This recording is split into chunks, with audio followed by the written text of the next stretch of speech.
Introduction: the richest man in history. A strange thing happens when people speak about wealth. The conversation always drifts toward the same modern names: the billionaires whose companies shape the digital age, the entrepreneurs whose rockets climb toward space, the founders whose fortunes appear on the annual lists of the world's richest individuals. Elon Musk, Jeff Bezos, the titans of Silicon Valley. But for a moment, step away from that list. Travel backward in time nearly 3,000 years to a kingdom built of cedar, gold, and sun-burned stone. In that world lived a man whose fortune, if translated into modern value, would dwarf nearly every name you hear today. Historians and economists who attempt the calculation estimate that the wealth of King Solomon would exceed $2.22 trillion. That number is almost difficult for the mind to hold. Ancient accounts describe a prosperity so overwhelming that silver in Jerusalem was treated the way people treat ordinary stones.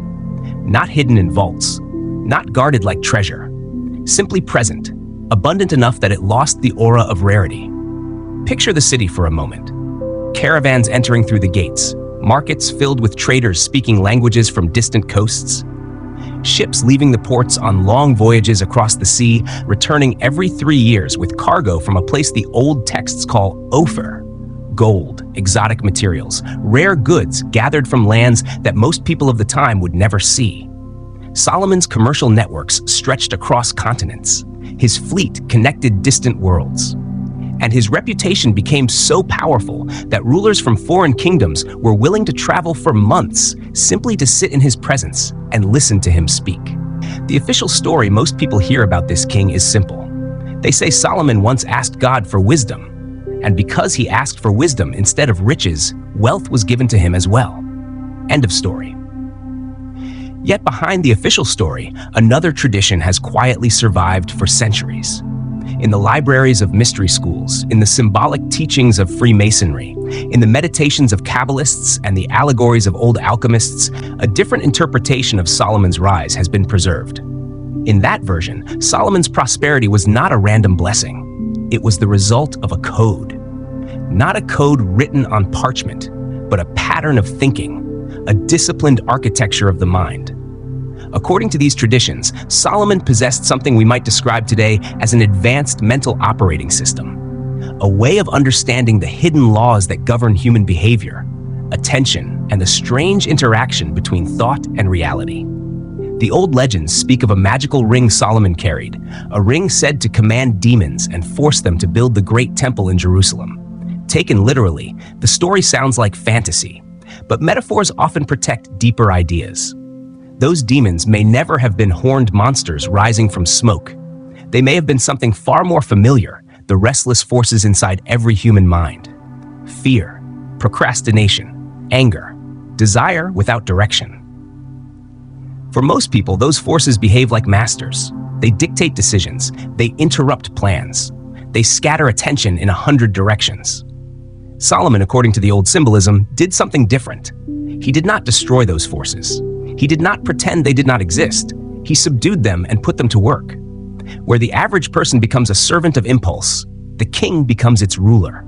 Ordinary people chase urges that appear and disappear like sudden winds. Solomon used those same winds to move the sails of his kingdom.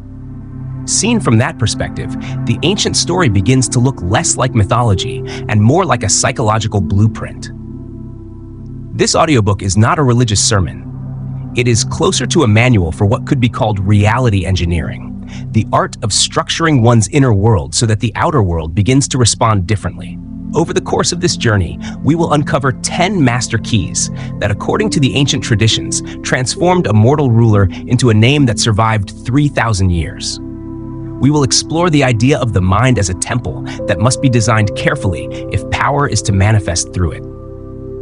We will examine the mysterious power of words, the way language can shape perception, influence decisions, and quietly reorganize reality itself.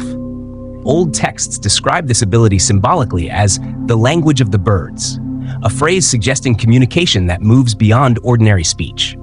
They also speak of something we might call personal magnetism, the strange capacity some individuals possess to attract opportunities, alliances, and resources without chasing them. Legends illustrate this phenomenon through the famous visit of the Queen of Sheba, a ruler who traveled vast distances simply to witness Solomon's wisdom for herself. The story suggests an important principle. True authority rarely needs to shout. It draws attention naturally. And the code behind that authority may not require royal blood at all. It may require something much simpler and far more difficult. The willingness to stop living as a subject of circumstances, to begin living as the sovereign of one's own decisions. History tells us that Solomon once sat upon a throne of gold and ivory, ruling a physical kingdom. But the deeper symbolism suggests something else. The throne is not merely a chair in a palace. It is a position inside the human mind. And for most people, that throne remains empty. The ancient traditions say the knowledge that filled Solomon's treasury was never meant to remain buried in old manuscripts. It was meant to be rediscovered whenever a person decides to step out of passive existence and claim responsibility for shaping their own life. In that sense, the inheritance has always been waiting. The wisdom of the ancients has survived the centuries, quietly passed from one generation to the next, and now it rests in your hands. The path to your own kingdom begins with a single movement, the willingness to step forward into the mind of the king. Chapter 1. The Ring of Power. There is a moment, hidden inside the old legends of King Solomon, that people often rush past too quickly. It appears only for a few lines in ancient texts, yet if you pause and hold the image carefully, it begins to reveal something much deeper than treasure, temples, or kingdoms. Imagine the desert of Judea 3,000 years ago, where the wind carries the scent of dry earth and distant cedar wood, and where the silence of the landscape is broken only by the faint murmur of a royal court. At the center of that court stands a throne carved from ivory and covered in sheets of gold, and on that throne sits a young king whose reputation will outlive empires, Solomon. But the gathering before him does not resemble the scene most people expect when they picture a king. There are no diplomats negotiating treaties, no soldiers reporting victories, no priests burning incense before the altar. The space before Solomon is occupied by something stranger, something that the ancient storytellers struggled to describe without slipping into myth. The air itself seems to shift. Shapes gather like smoke, forming dark silhouettes that flicker between shadow and flame. Their eyes burn like coals pulled from a furnace, and their presence carries the weight of forces that every human being recognizes but rarely names openly. Rage that explodes without warning, hunger that devours restraint, desire that dissolves reason, and destruction that moves like a storm across everything in its path.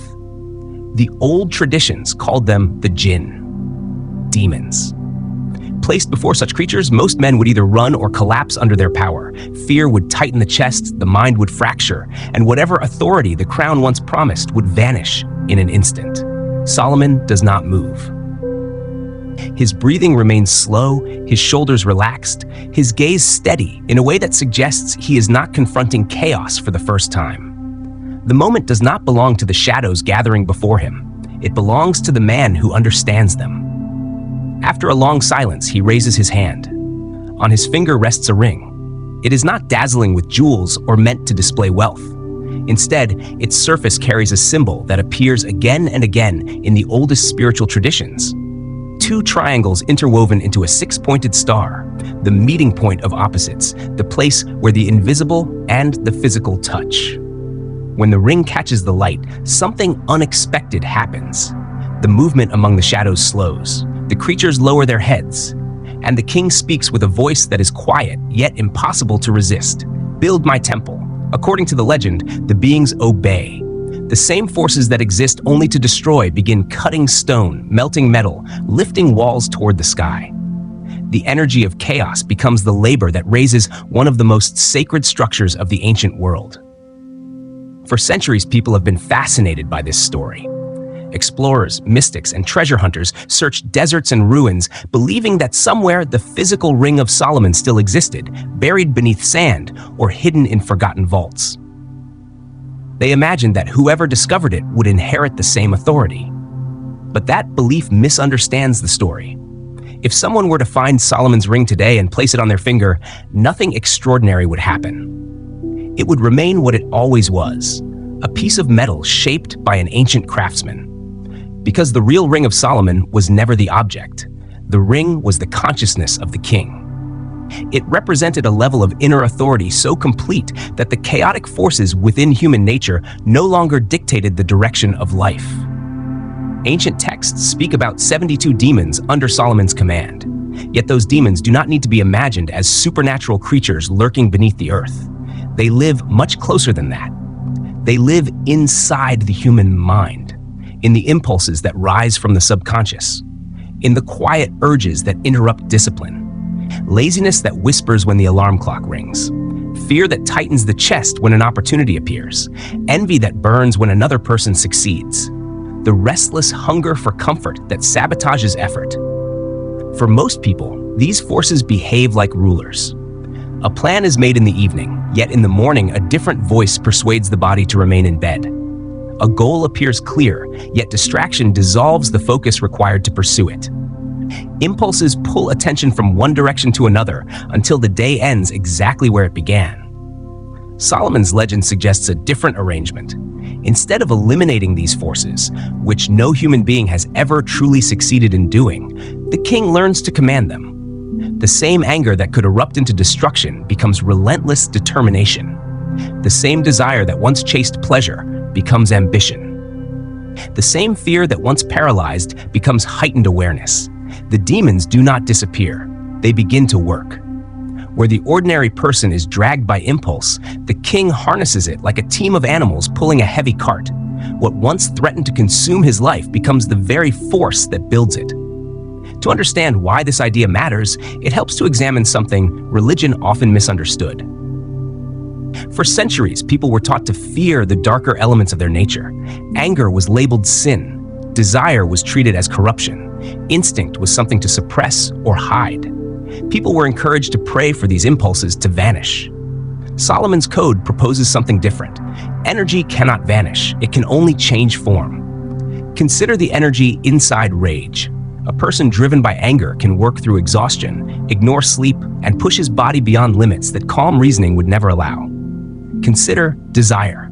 The longing for something, a person, a goal, a vision, has pushed human beings to cross oceans, compose music, build companies, and transform entire societies. Even fear contains immense energy. When danger appears, the body moves faster, attention sharpens, and survival instincts awaken with incredible intensity. These forces are not weaknesses by themselves. They are engines. The problem appears only when the engines run without direction. Inside many lives, the throne is empty. When no king governs the kingdom, the loudest impulse takes command. Rage becomes violence, desire becomes addiction, fear becomes paralysis, laziness becomes stagnation. Look closely at a moment from ordinary life. Someone promises himself that tomorrow he will wake early and begin working on the project that could change everything. The alarm rings, and another voice quietly suggests that the bed is warm, the morning is cold, and the effort can wait. The voice of laziness speaks, and the crown changes hands. Every broken promise becomes a small abdication. Each surrender places authority back into the hands of impulse. The Ring of Solomon symbolizes the moment this pattern breaks. At its core lies a simple human ability, the capacity to observe an impulse without obeying it. Animals cannot do this. A hungry dog eats immediately. An angry dog bites. There is no distance between urge and action. Human consciousness contains that distance. It is the quiet moment when a craving appears and the mind answers calmly, "I hear you," but the answer is no. Or sometimes even more cleverly, "I will use that energy somewhere else." Ancient traditions describe the symbol on Solomon's ring as carrying the hidden name of divine authority. Not a magic syllable spoken like a spell, but the vibration of command, the certainty that ends negotiation. Slaves negotiate with their impulses. Kings decree. Listen carefully to the dialogue inside the average mind. Maybe tomorrow, perhaps later. "I'm too tired today." The king speaks differently. "I am going." And the body moves. The impulse may protest, but the decision has already been made. Practiced daily, this simple authority begins to reshape the inner kingdom. The forces that once rebelled slowly begin to recognize a new order, and this leads to one of the most curious questions hidden in the legend. Why did Solomon use demons to build the temple? Why not angels? The answer is almost practical. Angels symbolize vision, inspiration, pure ideas. They belong to the world of thought, but stone is heavy. Temples are built with sweat, pressure, stubborn effort. To lift stone, you need force, hunger, drive, ambition. A person who rejects every instinct and tries to live only in purity may become excellent at meditation, contemplation, or prayer. But the material world rarely moves without friction. Money requires effort. Projects require persistence. Negotiations require courage. Solomon did not destroy his demons. He disciplined them. Greed became the drive to build prosperous trade systems. Pride became the desire to create something magnificent enough to inspire generations. This is the ancient art of transformation.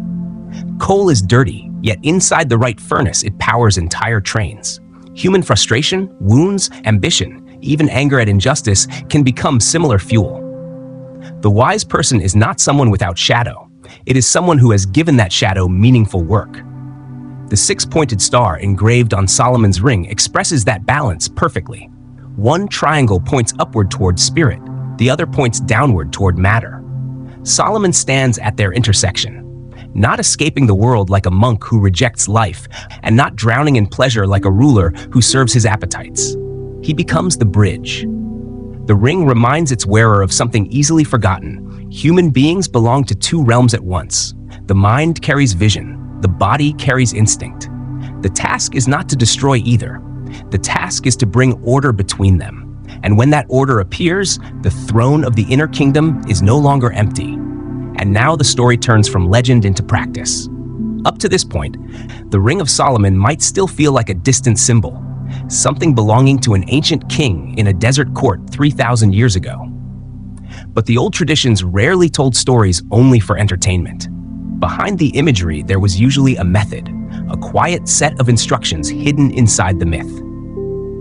Here is the protocol to activate Chapter 1. The first step is recognition. Before a king can command a kingdom, he must know who lives inside its walls. The same rule applies to the inner world. Most people experience their impulses without ever identifying them clearly. They call them problems, bad habits, or simply the way I am. But Solomon's code suggests something more precise. Give your demons a face. Ancient traditions used names such as Asmodeus, Belial, or Baal, not because those names were magical, but because naming something makes it visible. When an impulse receives a name, it stops hiding in the shadows. Perhaps one of your demons resembles Asmodeus, the impulse of immediate pleasure that convinces you to spend money instead of saving it. Another may look like Belial, the quiet laziness that whispers when work should begin. Another may appear as Baal, the fragile pride that turns small disagreements into unnecessary battles. The mythology is not the important part. Recognition is. When you begin to notice these forces clearly, you can look at them the way a king looks at a powerful but unruly servant and say almost calmly, I see you, I know you are there, and I know you carry a great deal of energy. The second step is separation. Most people unknowingly surrender their authority through language. They say, I am lazy, or I am anxious, as if those states define who they are. Solomon's ring represents a different perspective.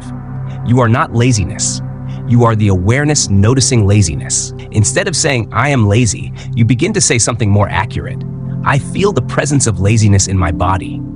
That small change creates distance, and distance changes everything. The king is not the peasant. The king observes the peasant. Once this separation appears, the impulse loses part of its power. It is no longer the ruler of the kingdom. It becomes a subject whose behavior can be watched. The third step is command. When the impulse appears, the urge to procrastinate, the craving for comfort, the voice suggesting that effort can wait until tomorrow, the king answers with authority, not with shouting, not with emotional drama, with something much simpler, a calm internal decree. No. Now we work. There is no explanation, no negotiation, no committee meeting inside the mind discussing possibilities. A king does not justify his decisions to his subjects. He gives the order. The body may resist for a moment. The impulse may protest, but the direction has already been chosen. The fourth step is perhaps the most subtle. You assign the demon a task. Ancient alchemists called this process sublimation, the art of redirecting energy instead of wasting it.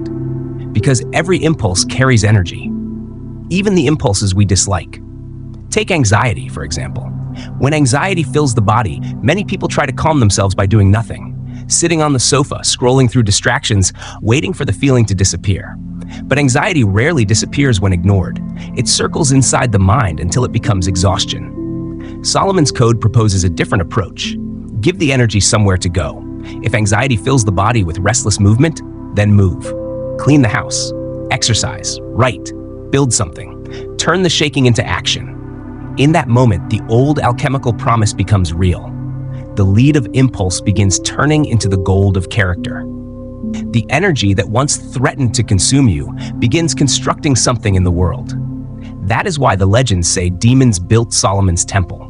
Not because destruction was his goal, but because the same forces capable of chaos can also become the labor that raises walls. Yet every ancient story carries a warning. In the Talmud, there is a strange episode where Solomon, proud of his authority, removes the ring from his finger to show it to the demon Asmodeus. In that instant, the balance shifts. The demon grows until his body seems to touch the sky, grabs the king, and throws him far from his throne. Solomon wanders the world as a beggar, repeating to strangers, "I am the king." And people laugh. Whether the story is literal or symbolic hardly matters. Its lesson is unmistakable. Power is never permanent. Authority depends on vigilance. The moment the ring is removed, the moment discipline fades and arrogance whispers that control is no longer necessary, the forces that once served you begin quietly reclaiming the kingdom. History is full of men who built extraordinary success through discipline and then lost everything when they stopped wearing the ring. Wealth turned into indulgence. Focus dissolved into distraction. The same impulses that once worked under command slowly began to rule again. Drugs replaced clarity. Scandal replaced restraint. Laziness replaced effort. And the demons that once built the empire began dismantling it. The price of the ring is simple: attention. The gold must be polished daily. The throne must remain guarded, because the Ring of Solomon is not something a person finds once and keeps forever. It is something that must be worn again every morning. Chapter 2. The Inner Temple. Imagine for a moment that you are the universe, not a distant abstraction, but a vast and generous force whose nature is to pour energy into the world. Energy that sometimes appears as money, sometimes as opportunities, sometimes as relationships, sometimes as ideas that change the course of a life. From that height, you look down at human beings and see their lives as vessels waiting to receive what you are ready to give. Now imagine two containers placed before you. The first is a chalice made of pure gold. It stands upright, balanced on a firm pedestal. Its surface is smooth and polished. There are no cracks, no stains, no instability. It is clearly capable of holding something precious. Next to it sits another container, a plastic trash bin with holes along the bottom, leaning sideways on a floor covered with mud and scattered debris. It is dirty, unstable, and full of cracks. Now imagine that you are holding the most valuable wine in existence. Where would you pour it? The answer does not require philosophy. If the wine were poured into the broken container, it would leak away immediately. The effort would be wasted. The universe behaves in a similar way. Energy looks for structure. King Solomon seemed to understand this principle with remarkable clarity. Before he ever ruled nations, before his fleets crossed oceans, before wealth flowed through Jerusalem, he dedicated himself to building something that appears almost simple at first glance. He built the container. The Temple of Jerusalem took 7 years to construct, and it was not a casual building project. Every element reflected careful attention to structure and order. Cedar wood arrived from Lebanon. Gold was brought from distant lands. Stones were carved with astonishing precision. Curtains were woven from the finest linen. Everything had its place. The temple itself followed a clear hierarchy: the outer atrium, the holy place, and the innermost chamber, known as the Holy of Holies. Each section served a specific function, and each had boundaries that protected its purpose. Why such precision? Because Solomon recognized a law that appears again and again throughout history. Divine presence does not inhabit chaos. Chaos is simply the absence of structure. Wealth, in contrast, is structured energy. This realization marks the turning point of this chapter. Until now, it may have been comfortable to speak about dreams, ambitions, and visions of success. Dreams are pleasant because they allow the imagination to wander freely. Blueprints are different. Blueprints require discipline. Many people wonder why their financial lives or emotional lives feel unstable. They assume the problem is lack of opportunity or lack of talent. But the deeper issue is often structural. Their internal architecture has collapsed. It is like a ruined building asking for luxury furniture to be installed inside it. Without foundations, the furniture eventually sinks into the rubble. The work here is simpler and more demanding at the same time. Clear the ground. Pick up the broom, the level, the plumb line. Rebuild the structure that can actually support prosperity. Because when order begins to appear inside a life, something interesting begins to happen outside it. The external world mirrors the internal one. Ancient Hermetic temples carved a phrase above their entrances: as above, so below. As within, so without. The principle of correspondence. Your external reality, your finances, your body, your environment, reflects your internal reality, your discipline, your patterns of thought, the way you manage your attention. Walk into a cluttered room and notice the atmosphere. Papers scattered across desks, clothing piled in corners, objects without a place. Often the mind living in that room carries the same disorder. A car full of trash often reflects finances filled with unnoticed leaks. A neglected body often reflects a neglected will. Yet many people believe the sequence works in reverse. They say, when I finally have money, then I will organize my life. Solomon's Code suggests the opposite. Money does not arrive to create order. Money amplifies the order that already exists. Give a large sum of money to someone who lives in chaos, and the chaos usually expands with it. Larger debts appear, larger mistakes are made, and within a few years, the fortune disappears. The process must be reversed. Order comes first. You prepare your life now with the resources you have, the way someone prepares a house for the arrival of an important guest. Because abundance behaves very much like royalty. If the queen arrives at a house that smells unpleasant, with broken furniture and dirty sheets, she politely leaves and finds another host. The temple must be ready. There is another curious detail in the biblical description of the temple. It says that the stones were carved and prepared at the quarry so that no hammer or iron tool would be heard inside the temple while it was being built. The structure rose in silence. This detail is not merely historical. It carries a psychological meaning. Great structures rarely emerge in environments filled with noise. Yet modern life surrounds people with constant interruption. Phones vibrating, televisions murmuring, music playing, endless notifications demanding attention. In such conditions, the mind becomes a construction site filled with shouting. Intuition cannot be heard. Solomon understood that wisdom requires silence. To build an inner temple, certain zones must exist where noise is not allowed. Periods of deep concentration where attention moves without interruption. Real wealth is often created in these quiet hours. Noise leaks energy. Silence gathers it. The materials Solomon chose also reveal another principle. He did not build the temple with the cheapest wood available. He chose cedar of Lebanon, famous for its durability and beauty. He did not decorate the sanctuary with ordinary metals. He used gold. This was not only luxury, it reflected a philosophy. Quality attracts quality. There is a subtle psychological pattern sometimes called the bargain mentality, the constant search for the cheapest option, regardless of durability or craftsmanship. At first it seems practical, but over time it sends a quiet message to the subconscious. I deserve less. The mind hears that message and organizes life accordingly. Building the inner temple requires raising standards, not through reckless spending, but through thoughtful choices. One pair of excellent shoes that lasts 10 years often serves better than 10 cheap pairs that break within months. The same principle applies to food, tools, and the objects that fill daily life. Quality quietly shapes identity. The temple also contained levels of access. The outer courtyard welcomed the public. The holy place allowed entry only to priests. The innermost chamber remained accessible to only one person once a year. Many modern lives lack this architecture of boundaries. Every voice enters freely. News, gossip, opinions from strangers, endless commentary from social media. Without filters, the mind becomes a public square instead of a temple. Solomon's structure suggests a different approach.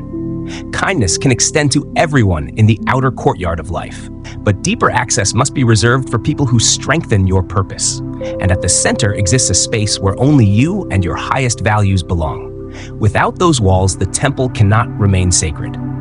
Foundations matter as well. Temples stand on stone, not grass. In a human life, those foundations appear as habits. Motivation behaves like wind, it arrives and disappears. Habits behave like stone, they hold weight. A king does not wake each morning wondering what he feels like doing. His day follows a structure. The temple itself operated according to ritual, lamps lit at certain hours, incense burned at precise moments. Life becomes stable when similar rhythms appear. Morning rituals that prepare the mind. Periods of focused work where stones are placed one after another. Evening rituals that close the day with reflection and rest. Structure gives form to time. And only what has form can be filled. The body itself becomes the first temple. It is the instrument through which all wealth and achievement must pass. When the body is exhausted or neglected, the mind struggles to produce clear thought. Even posture influences the mind. Shoulders collapsed and eyes lowered signal defeat to the brain itself. Standing upright changes chemistry in subtle ways. The body becomes the horse that carries the king. It deserves care. Before any temple can be built, however, the ground must be cleared.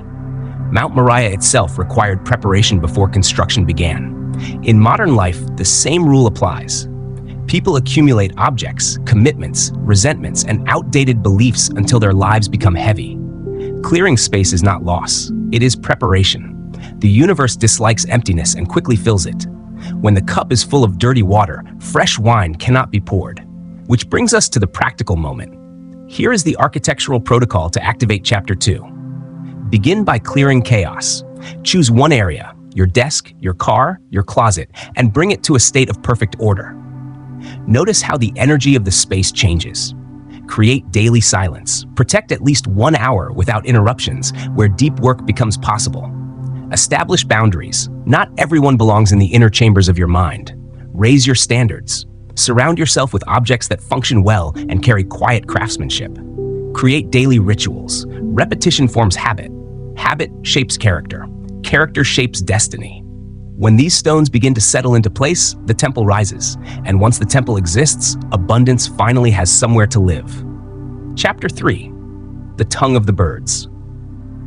There is an image in the old legends of Solomon that feels almost too strange to belong in history, and yet too persistent to be dismissed as a decorative myth. It says that the king possessed a gift no other ruler had ever fully mastered, that he could sit in the gardens of his palace while the morning light moved across stone and cedar, and understand the tongue of the birds. Hoopoes, doves, eagles, creatures of height, distance, and delicate instinct were said to carry him messages from far lands, secrets drifting down from the edges of the world. The same stories say he knew the language of the wind as well, that the Ruach itself could be directed by his authority, carrying ships, shifting weather, moving the invisible currents that ordinary men never notice until they are already caught inside them. To the modern mind, all of this sounds like fantasy. A king speaking to sparrows, commanding the wind, ruling with magical acoustics. But sacred texts rarely preserve power in its literal form. Their habit is to hide the kernel inside the shell, to dress insight in symbols so that it can survive the stupidity of time. And once that pattern is understood, the legend begins to open. Solomon was not imitating birdsong. The tongue of the birds is an ancient way of describing high-frequency communication. Birds live above the ground. They see from height. They represent the elevated view, intuition, the sudden message that arrives before logic catches up. And the Hebrew word ruach means not only wind, but spirit, breath, invisible force. What the tradition is really pointing toward is far more practical and far more dangerous. Solomon understood the creative power of the spoken word. He understood that the human voice is not merely a tool for passing information from one mind to another. He understood that the voice is shaped breath, spirit given direction, inner force turned into sound. And sound is never neutral. Sound organizes, sound arranges, sound builds. The book of Genesis begins not with labor, not with tools, not even with thought, but with speech. Let there be light.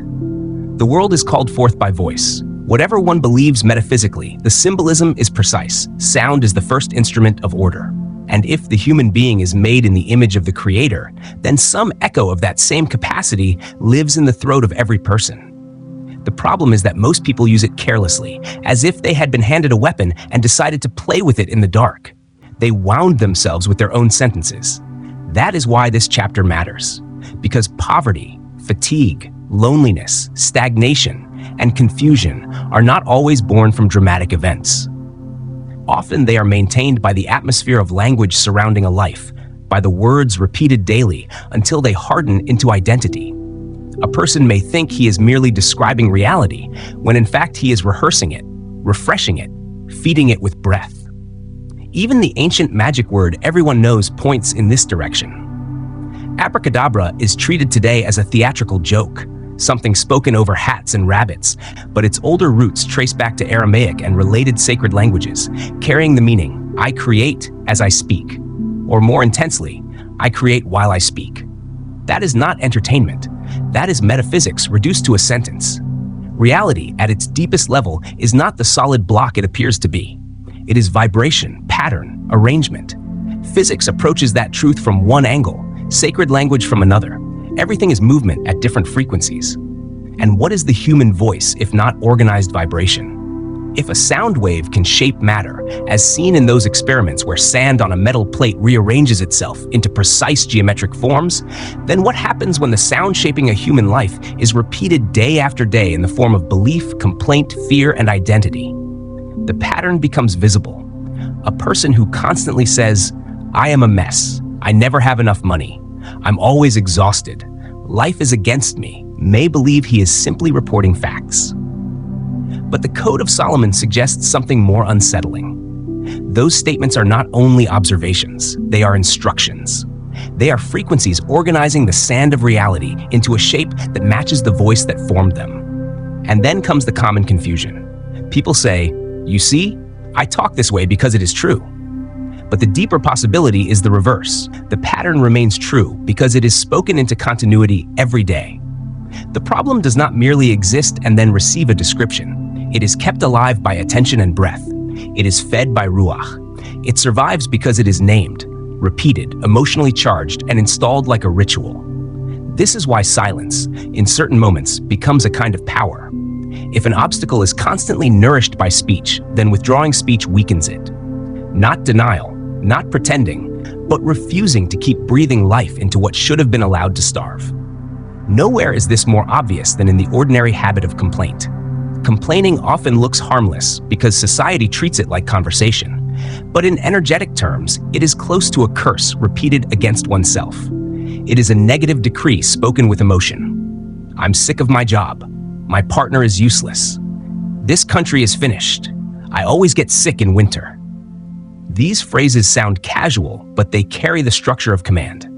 Take the sentence, I always get sick in winter. Look at what it does. It tells the body, the subconscious, the identity system. When winter arrives, lower the defenses. This is who we are. This is our ritual. And the body, being an obedient servant, often begins arranging itself around that expectation. When the illness comes, the speaker calls it bad luck. But the old code would call it something harsher and more accurate: obedience to a decree. Solomon himself is traditionally linked to the proverb, death and life are in the power of the tongue, and those who love it will eat its fruits. The line is severe because it leaves no room for half-belief. It does not say that the tongue influences a few things at the edges. It says death and life. A sentence can destroy a child's confidence. A repeated tone can poison a marriage. A bitter private vocabulary can slowly ruin a future before that future ever arrives. But the same instrument can also restore. A phrase spoken at the right moment can return hope to someone who was collapsing inward. The way a person speaks to his own body can either accelerate decay or call forth healing. Each time the mouth opens, something like a contract is being signed with the invisible architecture of life. The question is never whether contracts are being written. The question is whether they are written in the language of debt or in the language of wealth. This becomes especially important with the phrase, I am. Few expressions carry more creative weight. In the Hebrew tradition, the divine self-disclosure itself is linked to that grammar of being. And psychologically, the reason is obvious. Whatever follows I am does not remain a passing comment for long. It begins attaching itself to the self-image. The subconscious has no refined sense of irony. It processes repetition as instruction. So when someone laughs and says, "I'm such and such an idiot, I always lose everything," part of the inner system records not the joke, but the order. We are careless with those words because they feel ordinary. But the Code of Solomon treats them as sacred territory. Not because one should lie to oneself, and not because exaggerated fantasy is useful, but because language can either trap identity in its current limits or begin orienting it toward growth. To say, "I am poor, I am broken, I am scattered, I am miserable," is to nail those labels onto the walls of the soul. To say, "I am learning to focus, I am in the process of generating wealth, I have strong energy available to me," is not necessarily fantasy. It is redirection. It moves attention toward possibility without insulting reality. That distinction matters. A mind drowning in debt will not fully believe, "I am a billionaire," and the sentence may collapse under its own artificiality. But the shift from "I have no money" to "I am finding new sources of income" changes the internal geometry. One closes the door, the other leaves it open. And Solomon, according to the deeper reading, understood another law as well. Power often grows in silence. There is a kind of hydraulic principle here. When a person announces his plans too early, the pressure that should have driven action is released through speech. The energy escapes. A new business idea feels electric at first. The body is full of movement, the imagination alive, the mind ready to act. Then the person goes out and explains everything to friends, receives their reactions, enjoys the fantasy aloud, maybe even receives praise for something not yet built. By the time he returns home, the pressure is gone. The talking has simulated the achievement. The mouth consumed the fuel.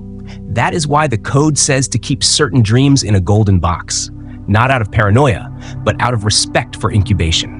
Some visions need darkness before they can tolerate daylight. Not everyone deserves access to a forming empire, and not every thought needs an audience. Results can speak later. At the beginning, silence protects heat. The lion does not schedule an announcement before the hunt. The king does not need to narrate his becoming while it is still fragile.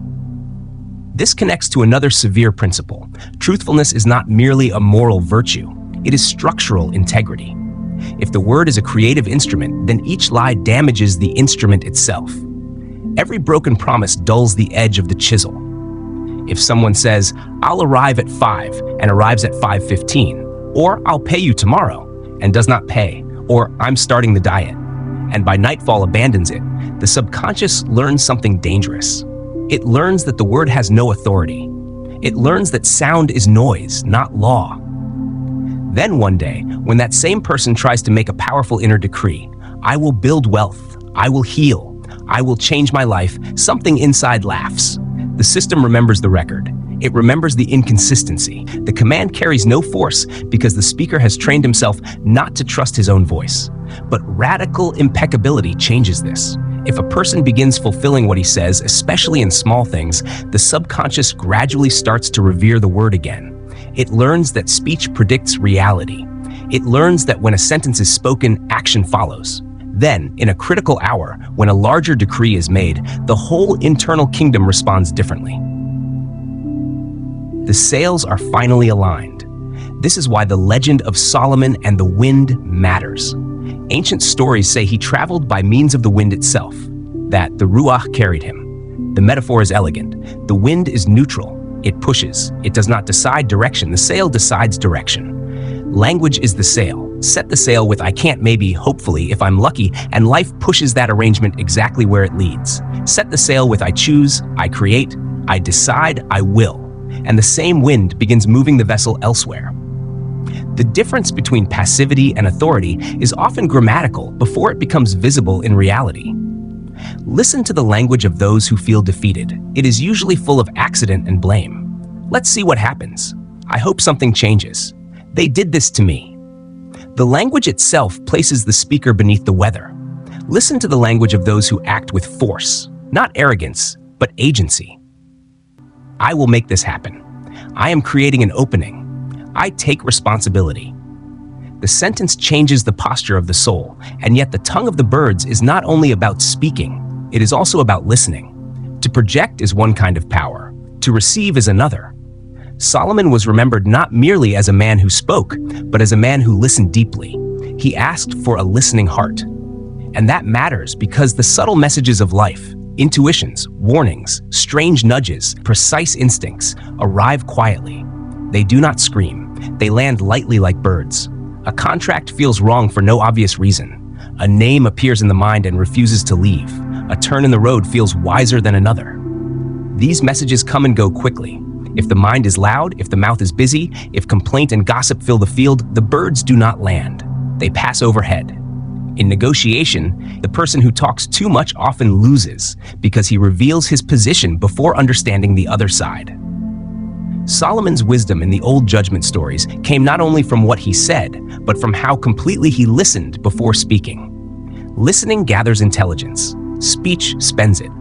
And once that is understood, gossip begins to look especially costly. There are few habits that impoverish the spirit faster than speaking about people in their absence with pettiness or venom. Gossip tunes the mind toward low frequencies, resentment, comparison, dirt.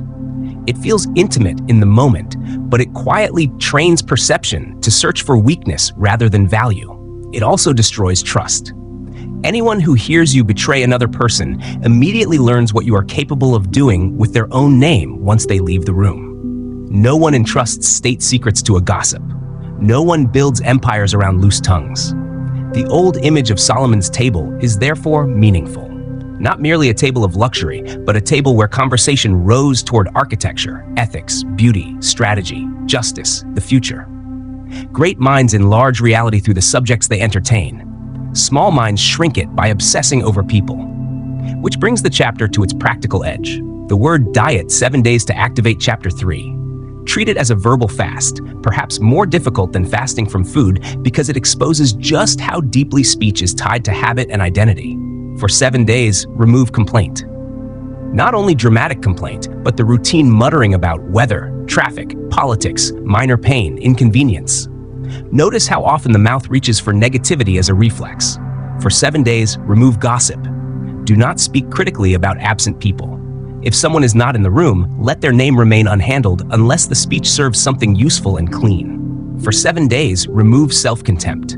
No jokes about being stupid, hopeless, forgetful, ugly, broken. No casual curses placed on your own name. For 7 days, slow speech down. Before responding, pause. Let 3 questions pass through the gate. Is it true? Is it necessary? Is it kind? The first days may feel uncomfortable. Much of ordinary conversation will suddenly reveal itself as noise that had been mistaken for connection. Silence may appear more often than usual. That is not failure. That silence is a kind of healing. It is pressure returning to the vessel. By the 3rd day, energy often begins to gather. The force once wasted in complaint remains available for work, clarity, creation. By the 7th day, the word starts regaining weight. People listen differently. Presence changes. Something more solid begins to stand behind the voice. And once the word carries weight, prayer changes too. Begging is not the highest form of speech. Please, maybe, if possible, may feel humble, but often it carries the psychology of distance and unworthiness. Solomon's deeper code leans toward decree, not childish demanding, but alignment. A form of prayer that speaks from participation rather than separation. Scientific prayer, if one wishes to call it that, does not merely plead for a future possibility. It affirms an unfolding reality already seated in the invisible and calls it into the visible through steady language. Not, I hope I somehow avoid the rain, but I open the umbrella. Not endless future tense, one day I want abundance, but language that places the inner posture in the present. Reality may lag behind the decree for a time. Physical life is slower than thought. Echoes take time. But if the sound remains steady, the pattern eventually changes. The sand cannot resist a constant frequency forever. Chapter 4. The Judgment of the Sword. Picture Jerusalem at the height of Solomon's reign around 960 BC, when the throne room was not merely a place of decoration and ceremony, but a furnace where human nature was exposed under pressure. The court is crowded. Officials stand at attention. The air itself feels tense, as if everyone in the room senses that something ugly has entered with the 2 women now crying before the king. Both are prostitutes. Both have recently given birth, and both claim the same living child. The facts, as far as anyone can gather them, are simple and terrible. They had lived under the same roof. Their sons were born only days apart. During the night, one of the women rolled onto her infant in sleep and suffocated him. Waking in darkness, seized by panic and grief, she switched the babies, placing the corpse in the other woman's arms and stealing the living child before dawn could expose what she had done. Now the sun is up, the dead child has been recognized, and both women stand before the throne swearing by God that the living infant is theirs. There are no witnesses, no evidence in the modern sense, no blood test, no record, no camera, no neutral observer who can step forward and settle the matter cleanly. There is only one voice against another. Both women cry, both sound convincing, both know that if their words fail, they lose everything. The courtiers murmur because it seems impossible. How can any ruler know what lives in the hidden chamber of a stranger's heart? How can truth be separated from performance when tears are available to both innocence and deceit? Solomon watches. What makes the story unforgettable is not only what he decides, but how little he seems interested in the emotional theater unfolding in front of him.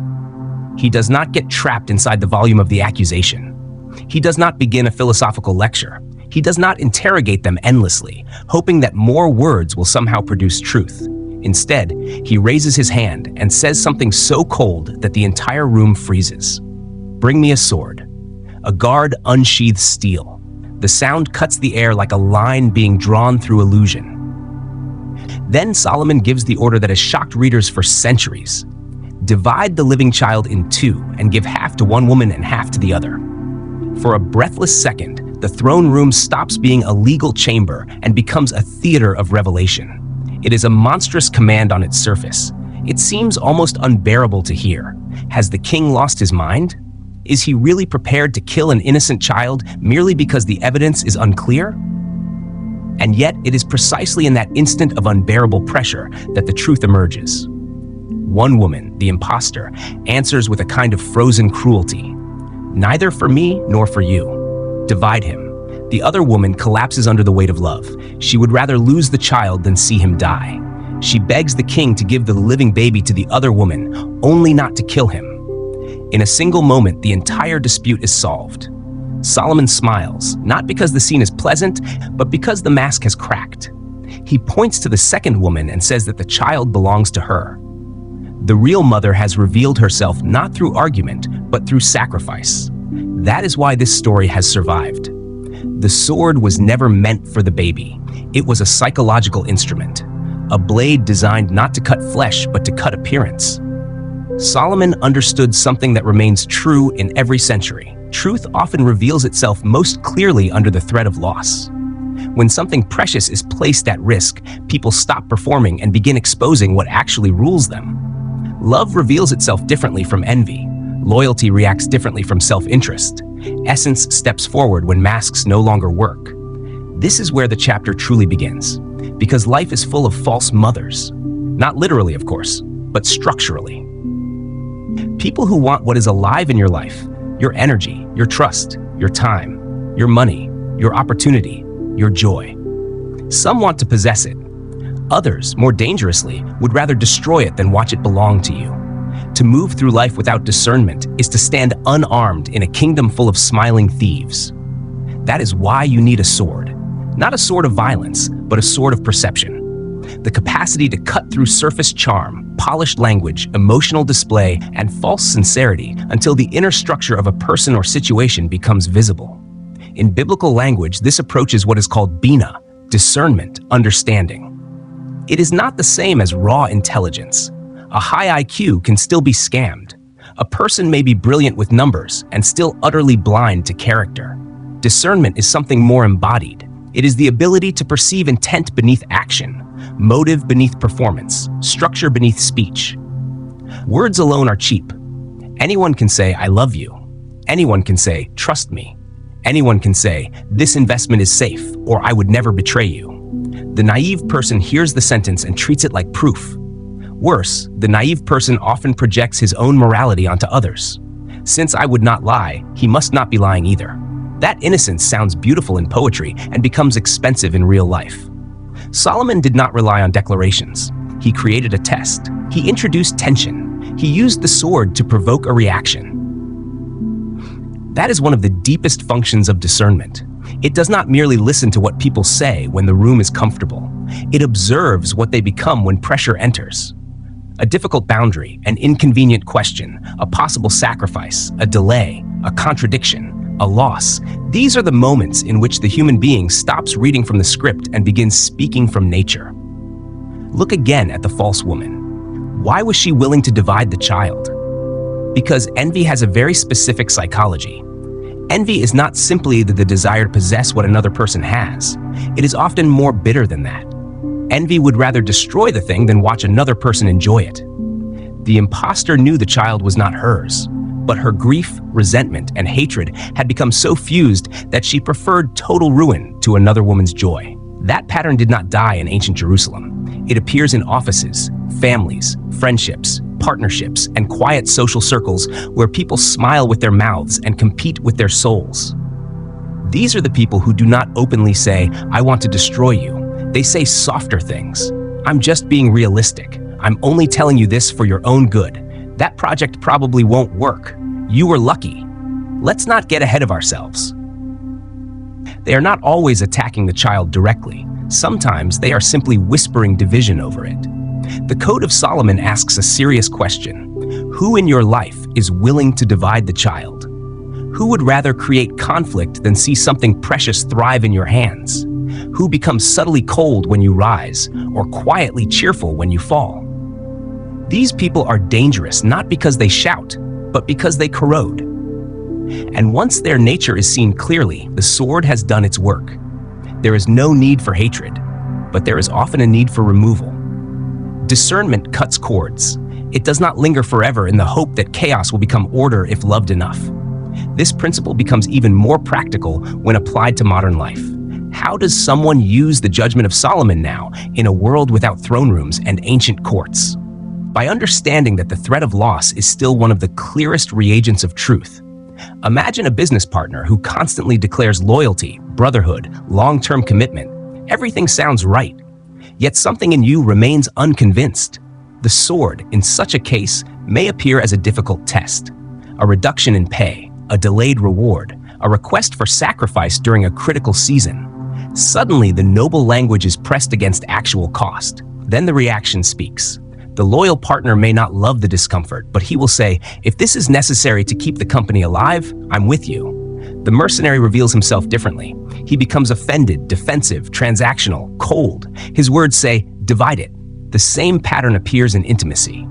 A romantic relationship can feel warm, passionate, promising, until a boundary is introduced. "No, not yet. No, I won't tolerate that. No, if you speak to me that way again, I leave." The manipulator reacts not with respect, but with guilt, pressure, anger, or emotional blackmail. The decent person may feel disappointment, but he remains inside the frame of respect. Gold does not fear the furnace. Only imitation fears testing. That is why loyalty should never be trusted merely because it sounds elegant in calm weather. A king builds only with materials that survive pressure. Better for a weakness to appear early, in a controlled test, than later, when the entire structure is leaning on it. To use the sword well, however, one more quality is required: emotional detachment. This is one of the hardest parts for most people, because Solomon's test worked only because he sounded willing to lose the thing at stake.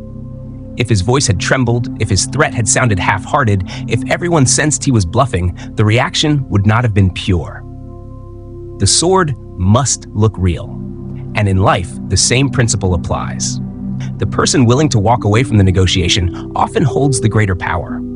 The person who desperately needs the deal, the approval, the relationship, the answer, usually becomes easy to manipulate. Desperation softens the blade. It tells the other side exactly where to press. The code here is not that one must become heartless. It is that one must love truth more than outcome.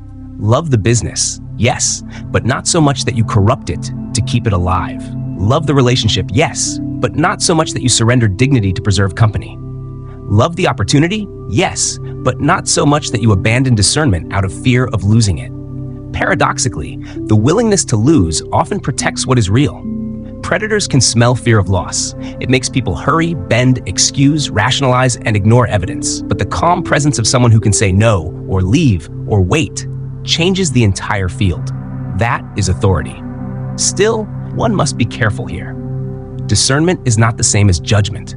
Judgment says that person is bad and often carries the vanity of superiority.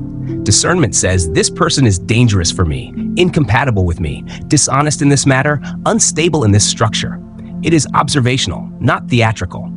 Solomon did not need to hate the false woman in order to deny her the child. He simply saw her clearly. This difference saves enormous energy. You stop trying to reform every scorpion. You stop holding emotional trials in your head, trying to make reality become kinder than it is. You simply recognize nature and act accordingly. A wolf need not be hated in order to be kept away from sheep. Where does discernment come from? It comes from silence. Chapter 2, and listening. Chapter 3, your body knows the truth before your brain does. This is one of the most important parts of the entire code because people often imagine discernment as a purely mental skill, when in fact it usually begins as a sensation before it becomes a conclusion. A contraction in the stomach, a subtle coldness, a tension behind the ribs, a strange inner recoil that appears in the presence of someone who, on paper, seems perfectly acceptable.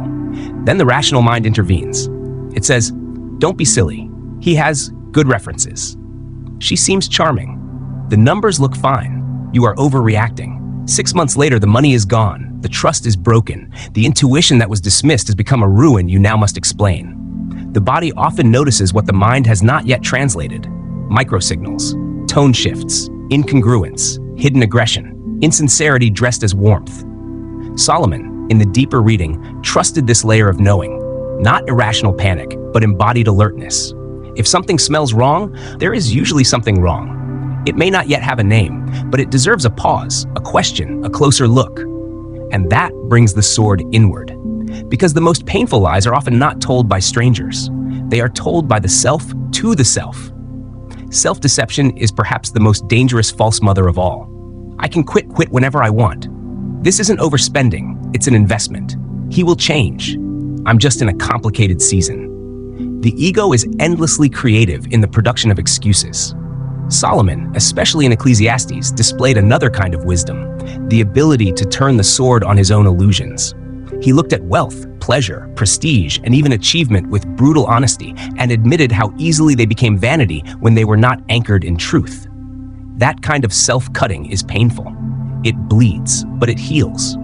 To ask, why am I not where I say I want to be, and answer without mythology. That is the beginning of inner royalty. Not blaming the economy for every weakness, not blaming genetics for every indulgence, not blaming fate for every repeated pattern. The sword hurts because it cuts through the story. But only once the lie is severed can the wound begin closing correctly. If the sword is active discernment, prudence is its shield. Proverbs returns to this theme again and again. The simple believe easily while the prudent examine their steps. Prudence is not cowardice. It is strategic delay. It understands that haste is a preferred environment of deceit. Scammers rush, manipulators pressure. False opportunities demand immediate emotional decisions before reality has time to cool and clarify. The Code of Solomon says the king does not run. If someone insists that the answer must be now, that alone is information. Time is one of truth's best allies because lies often depend on adrenaline. Sleep on it. Let the emotions settle. Let tomorrow question what today wanted to rush through. If something is real, it often survives a pause. If it disappears the moment you ask for time, it may never have been sound. And even a king benefits from counselors. Solomon's wisdom was not the arrogance of someone who believed himself beyond advice. Ancient wisdom repeatedly reminds us that safety often lives in a multitude of counselors, not flatterers, not friends who automatically echo our wishes, but sharp minds who can challenge, puncture, question, and test. A good counselor is often a paid enemy of your fantasy. Someone who can sit across from your favorite idea and say, here is where it breaks. This is not cruelty, it is protection. Better for an idea to die in a room of analysis than for a life to be destroyed on a battlefield of consequences. So the practical movement of this chapter becomes clear. How to sharpen your sword. To activate Chapter 4, we are going to train your discernment. Begin with the pause. Stop saying yes immediately to anything important. Make your default response. Let me review it. I'll come back to you in 24 hours. That small delay cools emotion and returns sovereignty to the mind. Then practice the uncomfortable question. Ask the thing people hope you will not ask. Why did the last employee leave? What are the weaknesses of this product? What exactly are you looking for? Watch not only the answer, but the body answering. Study the false mother principle in your own circle. Of the people closest to you, who would genuinely celebrate your success, want, and who would silently shrink at the sight of it? If you lost everything, who would remain without resentment or contempt? These answers often reveal where investment belongs and where boundaries should rise. And finally, reduce hope where facts are required. Hope is beautiful in prayer and disastrous as a business model. Not, I hope he pays. But has he paid before? Not, I hope it works. But do the numbers hold? Promises point toward fantasy. Patterns point toward truth. That is how the sword becomes useful. Not as a weapon of paranoia, but as a disciplined edge that protects life, money, time, and soul from being handed to the wrong hands. Chapter 5. The Alchemy of Gold. A curious line appears in the first book of Kings that has puzzled theologians, historians, and numerologists for centuries. It is short, almost easy to miss among the descriptions of Solomon's kingdom. Yet the number it contains has echoed across cultures for thousands of years. The text states that the weight of gold that came to Solomon in 1 year was 666 talents of gold. The number itself has provoked endless speculation. Some people read it with fear. Others treat it like an omen or a symbol of dark forces. Yet when viewed through the lens of ancient philosophy and alchemy, the number points in a very different direction.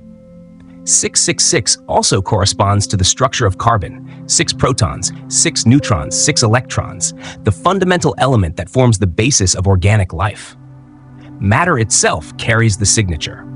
The anxious mind interprets the number as a warning. The alchemist reads it as a message about mastery.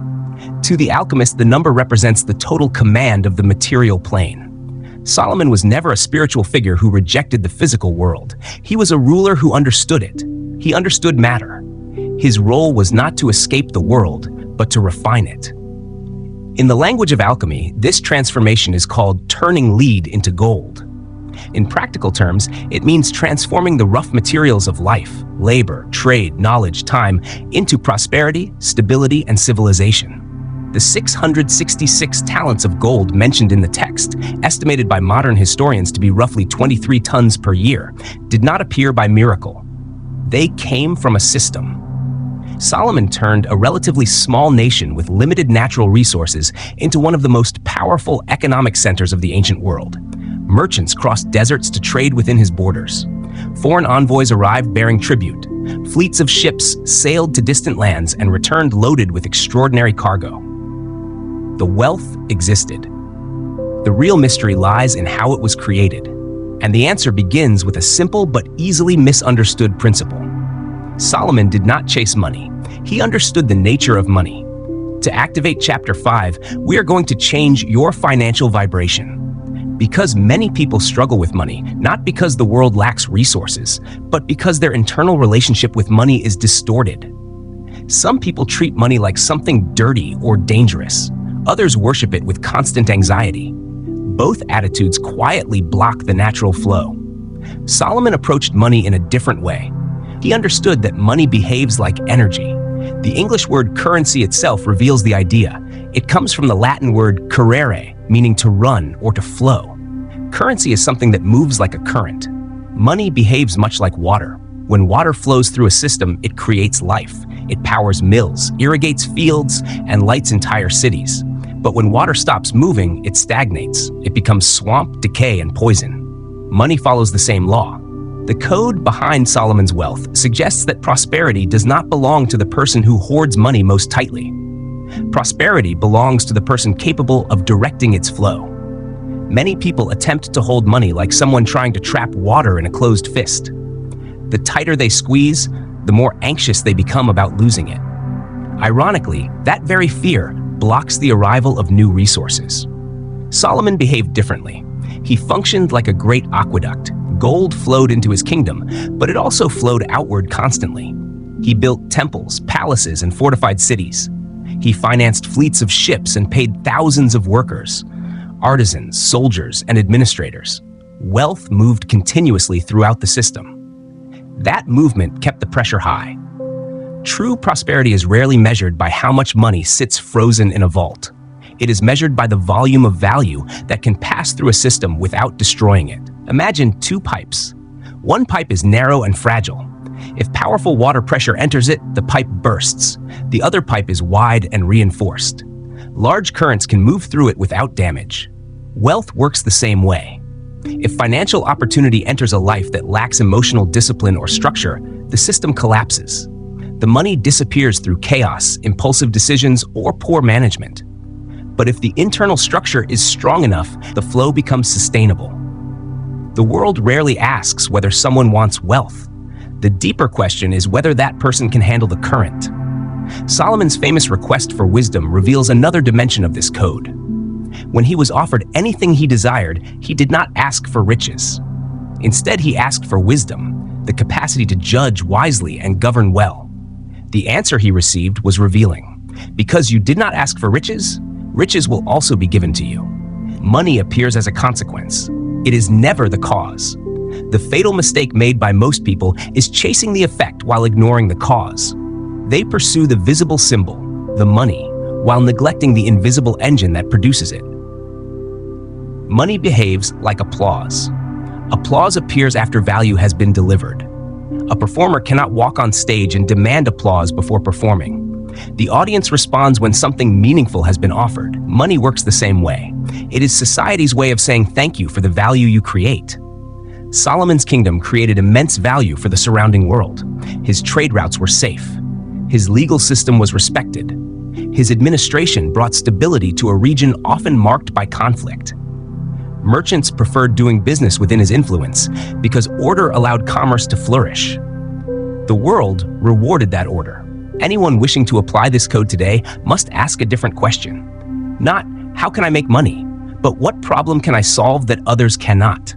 Small problems create small income. Large problems create extraordinary fortunes. People who build transformative technologies, cure diseases, organize industries, or solve massive logistical challenges are rewarded accordingly because the value they produce affects millions. Gold follows usefulness. Another obstacle to wealth lies deeper than economics. It lies in belief. For generations, many people have absorbed the idea that money itself is corrupt or morally dangerous. Certain religious phrases have been repeated so often that they quietly shape behavior. If someone secretly believes that wealth is evil, their subconscious will sabotage any attempt to obtain it. Solomon's life contradicts that belief. He was both deeply connected to spiritual tradition and extraordinarily wealthy. The temple he built required enormous resources: gold, cedar, stone, skilled labor. Wealth became the tool used to create something sacred. Poverty has rarely solved problems. Poverty does not build hospitals. It does not educate children or support families. Poverty consumes time with survival. Money, on the other hand, amplifies character. If a generous person receives wealth, generosity expands. If a foolish person receives wealth, foolishness grows louder. Money itself is neutral. It magnifies what already exists. Solomon's economic strategy also relied on diversification. Ancient texts describe fleets known as the ships of Tarshish. These ships traveled long distances and returned every 3 years, carrying cargo that included gold, silver, ivory, exotic animals, and rare materials. 2 lessons appear here. The first is diversification. Solomon did not rely on a single source of income. His wealth came from trade, diplomacy, agriculture, and maritime ventures. The second lesson is patience. Those ships required 3 years before returning. Modern culture often demands immediate results: quick profits, sudden gains, instant success. Solomon's system operated on long cycles. Investments were launched into uncertainty with the expectation that time would multiply their return. Launching your own ships of Tarshish means building several streams of value rather than depending on a single fragile income. Some ships return quickly, others take years. Together, they create resilience. Solomon's wealth also grew through tributes paid by neighboring kingdoms. At first glance, this might seem like domination, but the deeper reason was stability. Under his rule, trade flourished. Roads were secure. Contracts were respected. Merchants preferred operating within that stability rather than risking chaos elsewhere. Money naturally moves toward order. Investors avoid instability. Capital flees environments filled with unpredictability. The same principle applies to individuals. A life filled with drama and constant crisis rarely attracts wealth. But a person who becomes stable, disciplined, and reliable becomes a natural container for resources. Reliability attracts trust. Trust attracts capital. Another metaphor clarifies the principle of flow. Both the Sea of Galilee and the Dead Sea receive water from the Jordan River, yet one is full of life while the other contains almost none. The difference lies in circulation. The Sea of Galilee receives water and releases it. The Dead Sea receives water but keeps everything. Without an outlet, minerals accumulate until the water becomes too dense to support life. The Mizar resembles the Dead Sea. Accumulation without circulation leads to stagnation. Solomon practiced generosity not as reckless charity, but as intelligent movement. Giving breaks the psychology of scarcity. It signals confidence in continued creation. When someone gives wisely, time, resources, opportunity, they demonstrate something powerful. I am not dependent on this single coin. I can generate more. That confidence reopens the current. Alchemists also described gold itself in symbolic terms. They often called it condensed sunlight. Unlike most metals, gold does not rust or decay. It reflects light and remains stable through centuries. Money behaves similarly. It represents stored time. Financial resources allow a person to direct time freely instead of selling every hour for survival. Solomon used wealth to build beauty, infrastructure, and knowledge, transforming stored energy into civilization. Yet every powerful tool carries a shadow. The myth of King Midas reminds us of that danger. Everything he touched turned into gold, including his food and his daughter. The blessing became a curse. Money must remain a servant, never a master. A wise person may accumulate great wealth while remaining internally detached from it. If everything vanished tomorrow, their creative capacity would remain intact. Because the real engine of prosperity lives in the mind. Protocol Activating Financial Alchemy. To activate Chapter 5, we are going to change your financial vibration. Begin by examining your physical relationship with money. Look at your wallet. If it is torn, cluttered with receipts, and filled with crumpled bills, it quietly signals neglect. Replace it with something orderly. Arrange bills carefully. Small gestures tell the subconscious that money is respected. Next, repair the emotional relationship with money. Many people carry resentment toward it. Writing a private letter to money can reveal hidden beliefs, fear, guilt, frustration. Acknowledging those emotions begins dissolving the contract with scarcity. Then practice paying yourself first. Before bills consume every dollar, reserve a portion of income, even 10%, dedicated to investment and growth. Watching that reserve grow reshapes how the mind perceives security. Finally, evaluate the value you place on your own contribution. The world often mirrors the price people assign to themselves. When work is offered cheaply out of fear, it is treated cheaply. Respect your value. Because the deeper lesson behind Solomon's wealth remains simple. Gold was never his greatest treasure. His greatest treasure was the consciousness capable of producing it. Chapter 6, The Queen of Sheba, the Magnetic Principle. Jerusalem trembles. The ground begins to vibrate long before the caravan reaches the gates. The sound arrives first, a rolling thunder of hooves against stone and sand, the rhythm of hundreds of animals moving as one body. Then the scent follows. The air fills with aromas unfamiliar to the Hebrews of the city, spices from Arabia, incense from Yemen, dark perfumes carried from the lands of Ethiopia. An endless caravan pushes through the gates. Camels loaded with chests, fabrics, and treasures stretch across the horizon like a moving river of wealth. In the center of that river travels a powerful figure. Surrounded by towering Nubian guards, armored and silent, rides a queen. She is the Queen of Sheba. Known in different traditions as Makeda or Bilqis, she rules one of the richest kingdoms of the south. Her journey to Jerusalem has been brutal. More than 2,500 kilometers of desert separate her throne from Solomon's city. Bandits roam the trade routes. The heat is merciless. Sandstorms swallow entire caravans. Yet she crossed it all. Not because Solomon conquered her, not because he threatened her, not because he begged her to come. She came for one reason. She could not resist. Rumors of Solomon had traveled across continents. Merchants carried stories through ports and caravan routes until the queen heard them in her own palace. They spoke of a king whose wisdom solved impossible disputes, whose temple shone with gold, whose kingdom overflowed with wealth and order. The light of Jerusalem had begun to glow across the world, and like a royal moth drawn to flame, the queen flew toward the fire. She did not arrive empty-handed. The scriptures describe gifts that stagger the imagination. 120 talents of gold, precious stones, and spices in quantities so vast that the text itself says such abundance had never been seen again. Behind this dramatic meeting lies one of the most powerful principles hidden in the code, the magnetic principle. The code says something simple but profound. Do not chase, attract. Solomon represents the sun, the center, the radiant source. Sheba represents the visitor, the one drawn by that radiance. Solomon emits, Sheba arrives. Most people live their lives doing the opposite. They chase the Queen of Sheba. They chase money. They chase love. They chase clients. They chase opportunities. They run after them, negotiating, pleading, lowering their price, offering their time cheaply. And the Queen runs away. Because the nature of the Queen is paradoxical. She flees from the one who pursues her, yet surrenders to the one who fascinates her. If you must chase something endlessly, it is rarely yours. If you must force it, it eventually breaks. The lesson of this chapter is not about running faster. It is about stopping. Plant yourself. Turn on the light.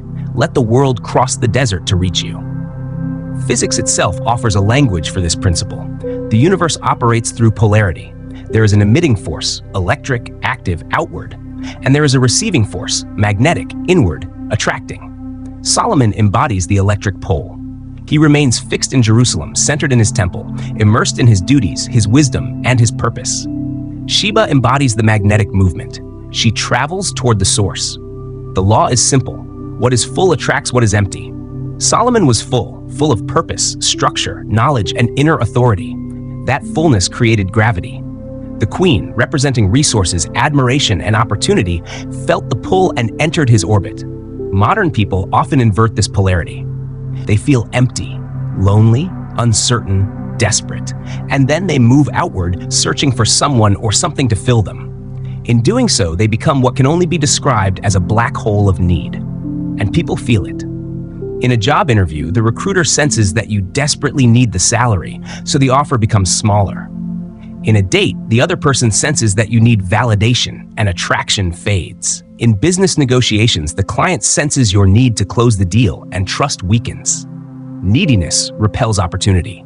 To activate the Sheba code, the first transformation must happen internally. You must become busy, not busy pretending, but busy building something real. Build your temple. Develop your craft. Structure your life so completely around purpose that the arrival of opportunity becomes a welcome bonus rather than a desperate necessity. When you no longer need the queen becomes curious. Curiosity leads to attraction. Another detail in the biblical account reveals how Sheba even discovered Solomon in the first place. And when the Queen of Sheba heard of the fame of Solomon concerning the name of the Lord, she came to prove him. Her journey began with a rumor. In the ancient world, there was no internet, no broadcasting networks, no global media. Reputation traveled by word of mouth. Merchants leaving Jerusalem carried stories with them. Stories about the temple, stories about Solomon's judgments, stories about the wealth and order of the city. Distance amplified those stories until the rumor itself became myth. People rarely chase reality, they chase the story of reality. The code therefore teaches something modern language calls personal brand. Your reputation enters the room before you do. If the story surrounding you is weak, desperate, or unreliable, doors close before you arrive. But if the story says something else, that you are rare, excellent, disciplined, capable, curiosity begins opening those doors. You do not need to invent the myth. You simply need to live at a level of excellence that people feel compelled to talk about. Solomon did not build something ordinary. He built the temple. He did not compose a few sayings. Tradition credits him with thousands of proverbs. Excellence creates noise. Mediocrity disappears. Excellence travels. Yet Sheba did not come because she already knew everything. She came because she wanted to know more. Mystery creates desire. If someone reveals every detail immediately, curiosity dies. If a person is always available, always explaining themselves, always responding instantly, their value becomes diluted. Solomon remained inaccessible. Layers of guards, protocols, and ceremony surrounded him. Meeting him required effort. That distance created intrigue. Scarcity creates value. Modern life often reverses this principle. People reveal everything instantly: their plans, their fears, their secrets. They try to impress by overexposure. Mystery disappears, and with it, magnetism. Sheba did not meet Solomon at the border. Solomon waited on his throne. Position communicates value. The more effort someone invests to reach you, the more they value the encounter when it finally happens. Yet attraction alone is not enough. When the queen arrived, she did not immediately surrender her gold. She tested him. The scriptures say she came to prove him with hard questions. She presented riddles, philosophical puzzles, and diplomatic challenges. She wanted to know whether the legend had substance behind it. Solomon answered every question. Nothing was hidden from the king that he did not explain. This moment reveals another crucial principle. Magnetism attracts. Competence retains. Marketing may draw attention, but substance keeps it. A client may arrive because of reputation, but if the problem cannot be solved, the client leaves again. The code therefore demands preparation. Chapter 4. So that when Sheba throws the enigma at you, you cut it in the air with a smile. True power is being ready for the test. Visual seduction, the stage effect. Opportunity always tests, and those tests reveal whether the myth is real. Sheba was not impressed by words alone. The text describes something else entirely. When the Queen of Sheba had seen all Solomon's wisdom, and the house that he had built, and the food of his table, and the sitting of his servants, and the attendance of his ministers, and their apparel, there was no more spirit in her. She was breathless. Not only by his answers, but by the entire environment surrounding him. The architecture, the order of the palace, the appearance of his servants, the organization of the court, the beauty of the temple. Solomon understood staging. Every environment communicates something about the mind that created it. Your house, your office, your website, your clothing, even the lighting of a room tells a story. Order communicates mastery. Chaos communicates neglect. Beauty itself becomes persuasive. Solomon seduced the queen through the senses before he ever spoke another word. Another misconception about attraction appears in the idea that one should simply sit, visualize, and receive. The story of Solomon and Sheba reveals something more dynamic. Their encounter was an exchange. She offered gold and spices. Solomon responded with gifts, wisdom, and hospitality. Generosity flowed in both directions. Generosity lubricates magnetism. A person who hoards every coin blocks the current.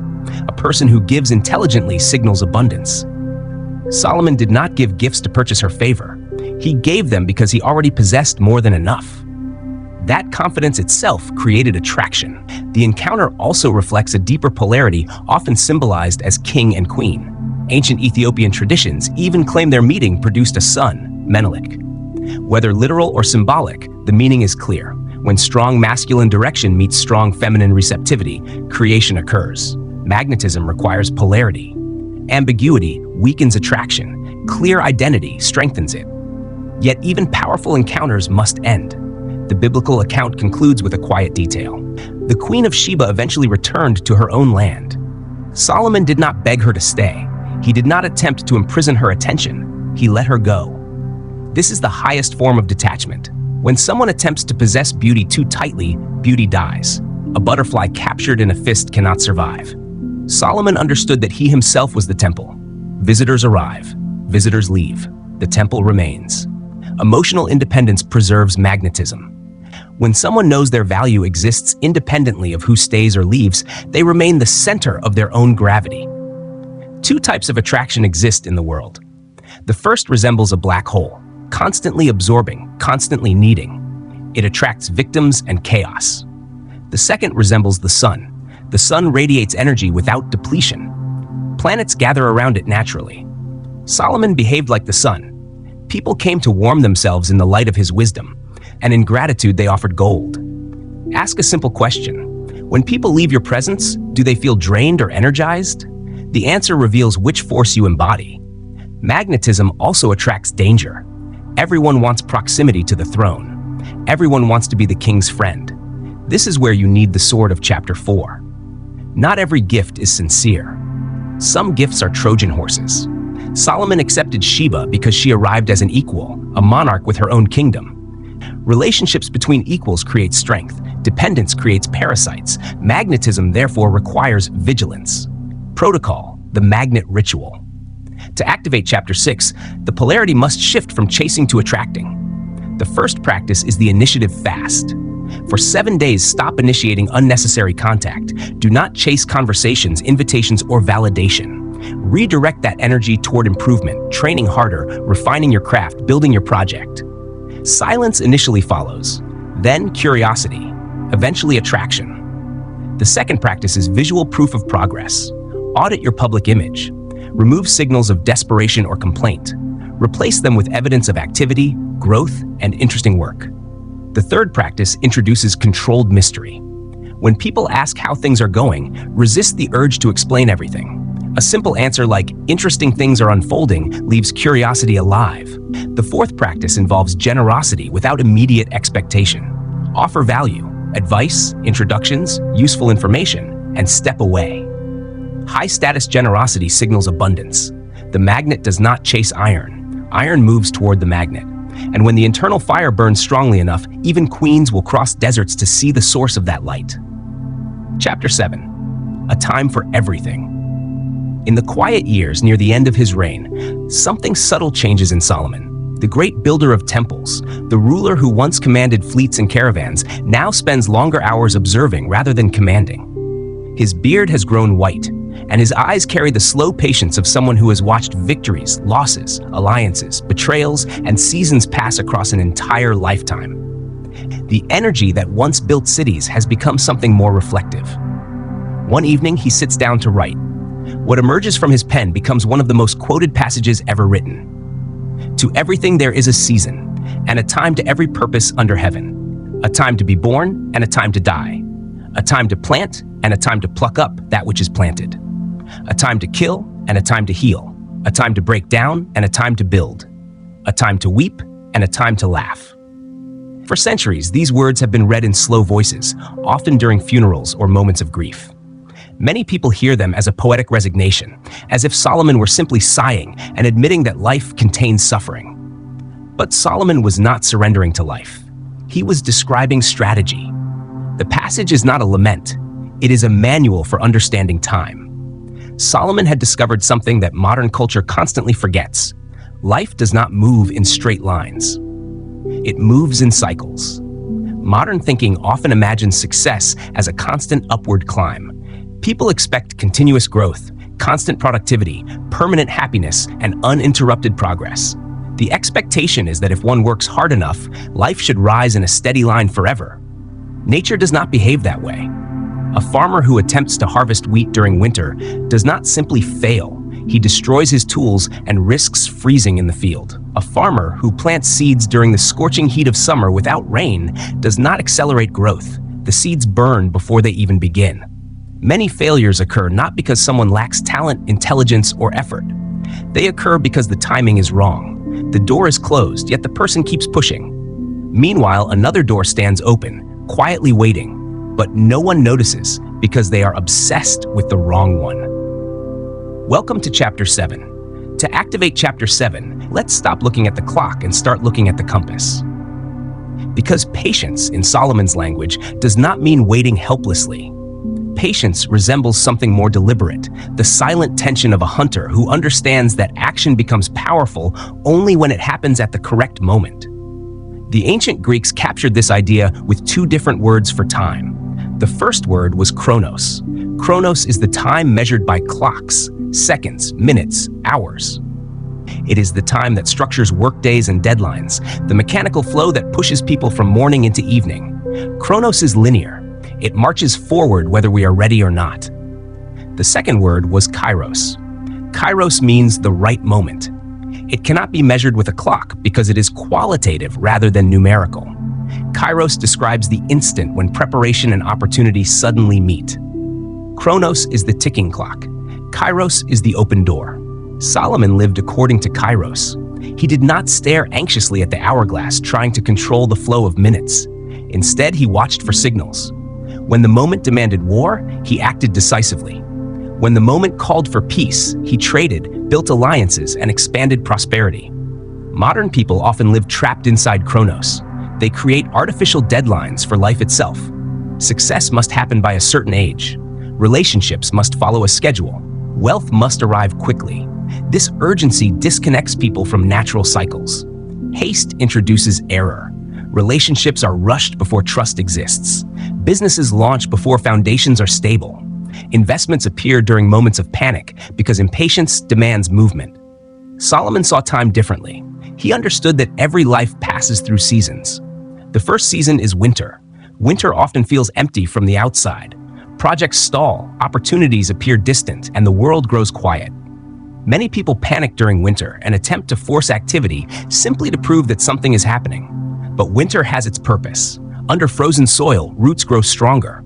Winter is the time for preparation, reading, studying, planning strategy, sharpening tools, repairing the temple. Nothing visible may change, yet the foundation deepens quietly beneath the surface. Winter prepares spring. The second season is spring. Spring begins gently. A small idea appears. A conversation opens a new possibility. A project begins forming like the first fragile leaf pushing through soil. The danger in spring is impatience. Many people want to harvest immediately. They announce their plans too early, expose their ideas before they mature, and demand results from seeds that have barely begun to grow. Spring requires protection. The young plant must be watered, guarded, and allowed to strengthen before it faces the open field. The third season is summer. Summer is expansion. Energy rises, growth accelerates, and opportunities multiply. The mistake people make during summer is complacency. Farmers do not rest during summer. They work with intensity because the season of growth demands momentum. Businesses expand, networks grow, and the workday stretches longer because the conditions are favorable. Summer rewards action. The fourth season is autumn. Autumn brings harvest. Recognition appears, money arrives, and the results of earlier labor become visible. Yet, autumn carries its own trap. Some people believe the abundance will last forever and consume everything they gather. A wiser approach recognizes that autumn prepares winter. The harvest must be stored, resources must be preserved, and most importantly, branches that no longer produce fruit must be pruned. Ask yourself quietly, which season are you living in right now? If someone is in winter but behaves as if it were summer, spending energy wildly on projects that cannot yet grow, exhaustion becomes inevitable. Wisdom begins with recognizing the season. Patience, therefore, becomes something far more powerful than simple waiting. A better metaphor is stalking. Imagine a lion in the savannah. For long periods, the lion appears motionless while observing a herd of gazelles.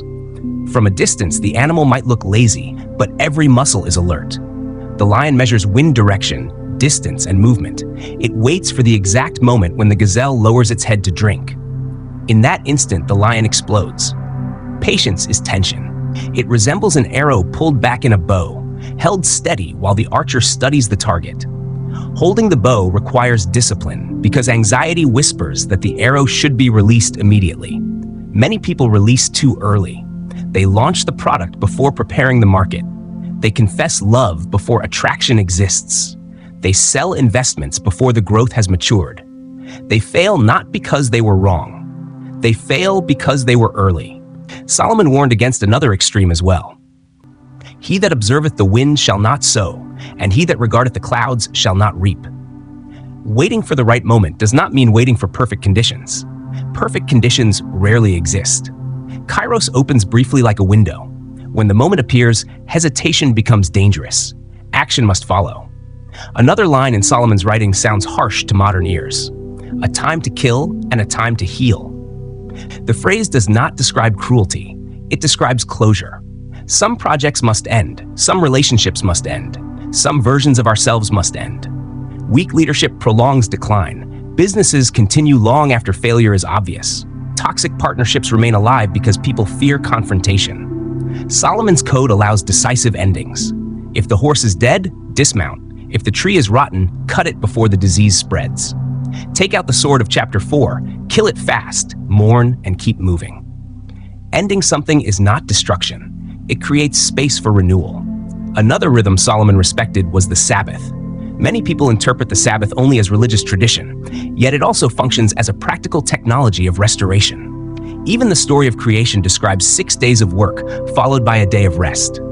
Not because the creator became tired, because completion requires pause. Modern culture glorifies constant hustle, endless productivity, minimal sleep, permanent activity. Yet a bow that remains permanently stretched eventually loses its power. The string must relax before it can fire again. Rest repairs the mind. During sleep and quiet reflection, the subconscious continues working.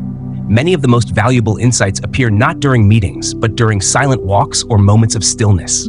Voluntary rest prevents forced rest. Ignore the rhythm long enough, and the body eventually demands rest through illness, exhaustion, or collapse. Time also appears in financial decisions. Debt often represents impatience turned into numbers. Someone desires the car today but lacks the money today, so the future is borrowed through credit. Solomon warned about this pattern. The borrower is servant to the lender. Debt binds the future to the past. Freedom requires respecting the natural gestation of wealth. Just as a child cannot be born safely in 4 months, certain processes cannot be accelerated without damage. Patience protects stability. When someone begins aligning with these rhythms, strange moments sometimes appear, coincidences that feel almost deliberate. A person you are thinking about suddenly calls. A book appears exactly when you needed it. A conversation answers a question you had been carrying silently. Solomon described this experience as walking with God. When alignment appears, effort still exists, but unnecessary friction fades. Progress feels smoother, as if the wind has filled the sails of a ship. Businesses follow similar rhythms. They inhale through investment and expansion. They exhale through consolidation and profit. Trouble appears when someone tries to inhale without exhaling, or exhale without inhaling. Solomon expanded the kingdom and then stabilized it. War followed by peace, growth followed by consolidation. Understanding this rhythm allows a leader to remain calm while others panic at every fluctuation. Protocol synchronizing the clocks. To activate Chapter 7, let's stop looking at the clock and start looking at the compass. Begin by identifying the season present in each major area of your life: money, relationships, and health. Each may be in a different phase, and recognizing the difference allows your actions to match the cycle. Introduce a weekly Sabbath, a full day without work or screens, allowing the mind to reset through nature, conversation, reading, and rest. Practice the 24-hour rule for important decisions and the 72-hour rule for impulsive purchases. And finally, learn the art of active waiting, because sometimes the difference between failure and success is not strength, it is timing. And the king who understands time does not fight the universe, he moves with it. Chapter 8, The Shadow and Vanity, Jerusalem, around 931 BC. In the final years of his life, King Solomon sits in a garden so beautiful that few rulers in history could imagine possessing such a place. Marble fountains pour thin ribbons of water into clear pools that reflect the sky like polished mirrors. Peacocks wander slowly across the paths as if they belong to another world of color and ceremony. Around the garden stand trees collected from every corner of the known world: cedars, palms, figs, pomegranates, planted decades earlier when Solomon's empire stretched across trade routes and deserts. The king himself is now old. The hands that once lifted stones to build the temple and wielded the sword of justice now tremble slightly when they rest upon the table. The eyes that once shone with ambition, wisdom, and seduction now appear distant, dimmed by years of power and experience. He is the master of an empire that has already begun its slow decline, even if the world has not yet noticed it. Everything that human desire could invent surrounds him: vaults filled with gold, palaces built with cedar from Lebanon, treasuries overflowing with jewels and tribute from distant kingdoms. And within his palace walls, a harem so vast that it has become legendary: 700 wives and 300 concubines? Alliances forged through diplomacy, desire, and political strategy. Solomon has tasted almost everything a human being can taste. He has possessed nearly everything a king can possess. He has experienced pleasure, victory, admiration, wealth, and power on a scale that few people before or after him will ever experience. And yet, in that moment of quiet reflection, he lifts a sheet of papyrus and writes a sentence that echoes across centuries: "Vanity of vanities, all is vanity." In Hebrew, the words are hevel havalim, vapor of vapors, mist of mists. The question that has puzzled readers for thousands of years emerges immediately. What happened to him? How can the wisest king, the man who possessed the master code of wisdom, the richest ruler of his time, end his life writing words that sound like the confession of a weary philosopher? The answer is both simple and unsettling. Solomon forgot the code, or more precisely, he stopped guarding it. Massive success carries a side effect that few people understand until it arrives. Poverty forces discipline because survival requires it. When someone must work simply to eat, humility remains naturally present. Wealth removes many external limits, and when those limits disappear, something else quietly expands in their place: the ego. Welcome to Chapter 8. To activate Chapter 8, we must confront the most dangerous threat in the entire code. Not poverty, not enemies, not failure, but the subtle inflation of the ego that arrives when victory becomes permanent. Poverty, despite its difficulties, is a relatively straightforward problem. With effort, strategy, patience, and intelligent action, poverty can gradually be solved. Wealth, however, introduces a far more complicated problem. The real test of character does not begin when you have nothing. It begins when you have already won, when nobody tells you no anymore. When every person around you begins to flatter you, when your decisions become law and your environment bends to your will. That is the moment when tyrants are born. That is the moment when empires begin to decay from the inside. Solomon built the Temple of Wisdom, but eventually the ego began quietly rebuilding that temple in his own image. The key word in his famous sentence is often misunderstood.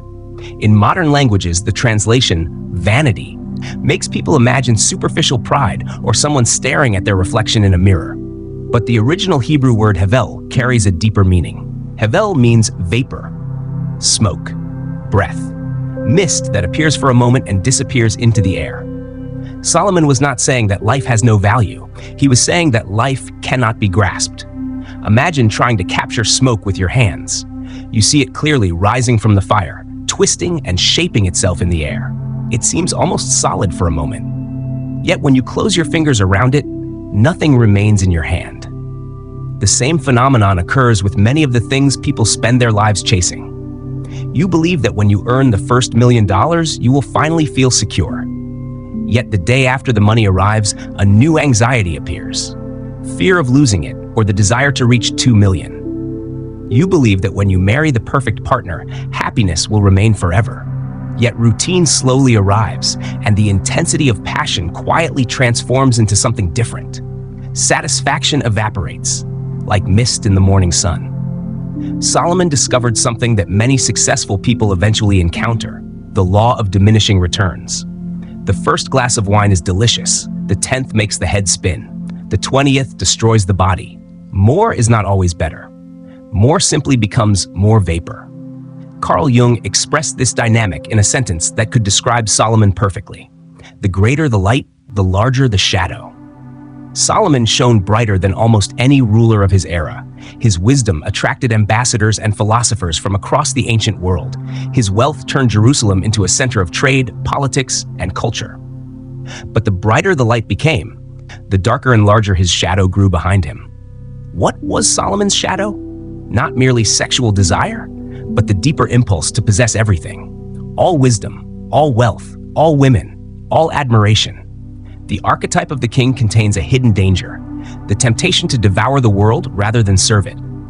Every human being carries a shadow, and paradoxically, the more disciplined and successful someone becomes, the more powerful that shadow may grow. A disciplined entrepreneur may secretly crave chaos and indulgence.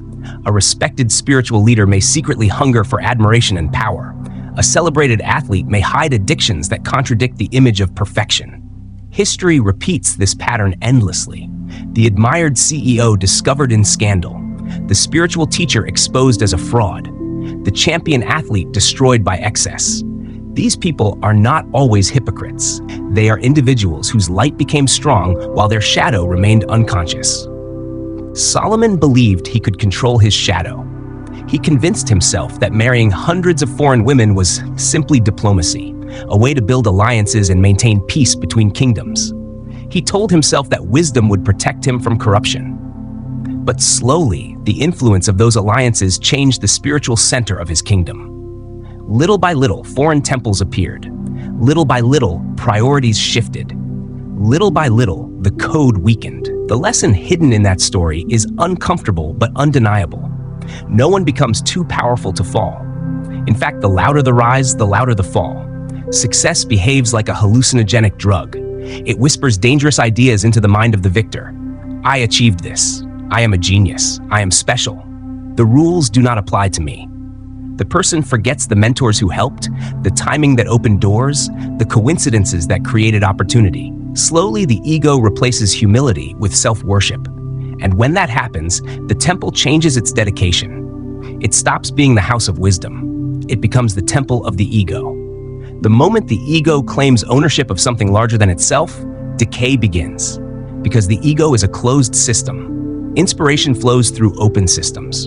A musician who believes music flows through him remains creative. A musician who believes he is the source eventually runs dry. The same pattern applies to leaders, artists, thinkers, and entrepreneurs. Solomon also discovered another hidden cost of excess. Why would any man surround himself with 1,000 women? Not because it is possible to love them, not because it is possible to satisfy them. The number itself becomes symbolic, possession, demonstration of power. Yet the deeper problem was not pleasure. It was dispersion. The king's energy became scattered across 1,000 voices. Requests, alliances, rivalries, political demands, and personal expectations whispered constantly in his ear. Focus disappeared. Silence vanished. And without silence, clarity slowly dissolves. The king gradually transformed into a politician who tried to satisfy everyone rather than govern with wisdom. Modern people rarely possess 1,000 wives, but many possess 1,000 distractions. Streaming platforms, social media, pornography, impulse shopping, alcohol, endless digital stimulation, each offering a moment of dopamine before leaving behind a quiet emptiness. They function like Solomon's concubines, small pleasures that fragment attention and steal vital energy. A king who gives himself completely to pleasure eventually becomes a servant of his senses. And a servant cannot wear the crown. Wealth introduces another irony that Solomon described perfectly in Ecclesiastes. The sleep of a laboring man is sweet, but the abundance of the rich will not suffer him to sleep. A poor worker often sleeps peacefully because there is little to guard. A wealthy man lies awake because suddenly there is something to lose. Fear enters, fear of thieves, fear of betrayal, fear of financial collapse. Walls grow higher, security increases, trust decreases. The gold that once promised freedom slowly becomes a prison. Solomon eventually realized that the solution was not poverty. The solution was a change of identity. Stop seeing yourself as the owner. Become the steward. An owner believes everything belongs to him, and therefore loss wounds his identity. A steward understands that wealth belongs to the kingdom. His responsibility is simply to manage it wisely while it passes through his hands. You arrived in the world with nothing. You will leave with nothing. Between those two moments, you merely hold things temporarily. This realization leads naturally to the ancient practice known as memento mori. Remember that you will die.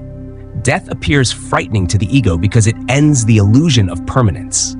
Yet, awareness of mortality can become one of the most liberating insights available to a human being. Both the wise man and the fool will eventually share the same fate. Knowing this dissolves unnecessary drama. Arguments become smaller. Possessions become lighter. The urge to impress strangers fades. Solomon eventually returned to something simple, enjoying honest work, sharing wine at sunset, and appreciating the quiet satisfaction of a day well lived. The ego, however, never stops demanding more. If it receives 1 million, it wants 10. If it receives 10, it wants 100. Its appetite has no natural limit. The only way to win that game is to define what enough means before the race begins. A home, health, freedom of time, financial independence. Once that point arrives, the rules must change or the wheel continues spinning forever. Solomon failed to define his limit early enough. His appetite expanded until it violated even the ancient laws that warned kings against accumulating excessive wealth. The result was predictable: heavy taxes, public resentment. After his death, the kingdom split in two. His wealth vanished. His palaces became ruins. Yet something survived: his words, his reflections, his warnings. Gold disappears, empires collapse, ideas remain. If someone wishes to leave something that time cannot erase, the path is paradoxical. Stop trying to immortalize yourself. Serve something larger than yourself. Teach a child. Write something meaningful. Build something that improves lives. Plant a tree whose shade you will never sit under. That is how something escapes the vapor. And that is the wisdom Solomon finally understood when the shadow of vanity had already passed across his throne. Chapter 9. The 72 names across the centuries, there has circulated a strange and controversial manuscript attributed to King Solomon, a text whispered about in occult circles and theological libraries alike. It is known as the Lemegeton Clavicula Salomonis, often translated as the Lesser Key of Solomon. Within this old grimoire appears a section called the Goetia, a catalog of 72 spirits that the king is said to have invoked, subdued, and sealed inside a bronze vessel marked with sacred symbols. According to the legend, each spirit possessed a distinct rank: kings, dukes, marquises, presidents, and each possessed a unique talent that could be commanded by the one who held the ring of authority. One spirit could grant invisibility, another could reveal hidden knowledge, another could bring wealth or eloquence, and yet another could uncover treasures buried beneath the earth.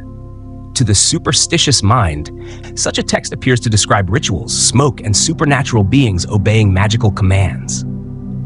But to the mind that understands the code, something entirely different becomes visible behind the metaphor.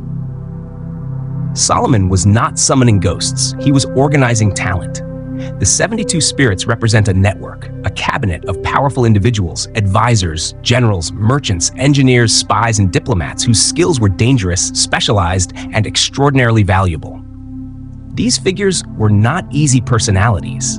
They carried ambition, pride, and strong wills, which is precisely why the metaphor calls them demons rather than angels. A talented person with ambition can build a kingdom or destroy it depending on how that energy is directed. Solomon's genius was not that he possessed every ability himself, but that he understood how to bind powerful people together under one vision so that their talents strengthened the kingdom rather than tearing it apart. Welcome to Chapter 9. Today we dismantle the myth of the lone wolf and reveal a principle that every empire, every great company, and every lasting movement quietly follows. Your net worth is deeply connected to your network. Modern culture likes to celebrate the myth of the solitary genius, the entrepreneur alone in a garage who conquers the world through pure brilliance and determination. It is a romantic image, but it is also largely fiction. Steve Jobs did not create Apple alone. He had Steve Wozniak and hundreds of engineers.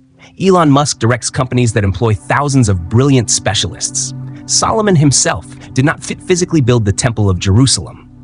He envisioned it, ordered it, financed it, and organized the people capable of building it. If Solomon had attempted to carry the stones himself, he would have been crushed during the first week of construction, and history would have forgotten his name. The code, therefore, introduces a powerful concept: leverage. Leverage means accomplishing more with fewer personal resources by intelligently using the resources of others. In practical terms, this includes other people's money, other people's time, and most importantly, other people's minds. A person who relies only on their own effort is limited by the 24 hours of a day and the processing power of a single brain. Even a brilliant mind encounters a ceiling under those constraints. But when 72 minds are working together under one vision, the capacity of the system multiplies dramatically. Instead of one perspective solving a problem, dozens of perspectives contribute insights. Instead of one pair of hands building, entire teams construct simultaneously. Solomon appeared almost omniscient, not because he possessed mystical powers, but because information flowed toward him constantly through a network of traders, diplomats, and observers. The birds of Chapter 3 that informed him about events unfolding far beyond Jerusalem's walls.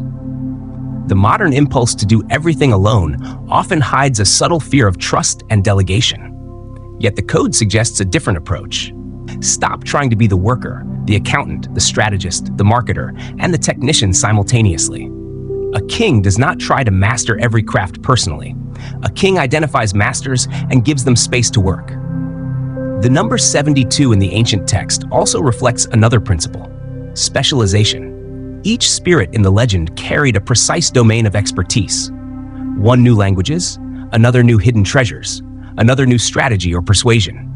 Solomon did not ask a warrior to compose music or a scholar to build fortifications. Every skill had its rightful place. In ordinary life, people often make the opposite mistake.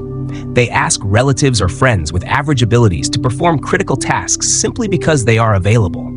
A cousin builds the company website, a friend manages the accounting, another acquaintance designs the marketing campaign. The result is rarely excellence. Building something significant requires identifying which talents are missing from the vessel.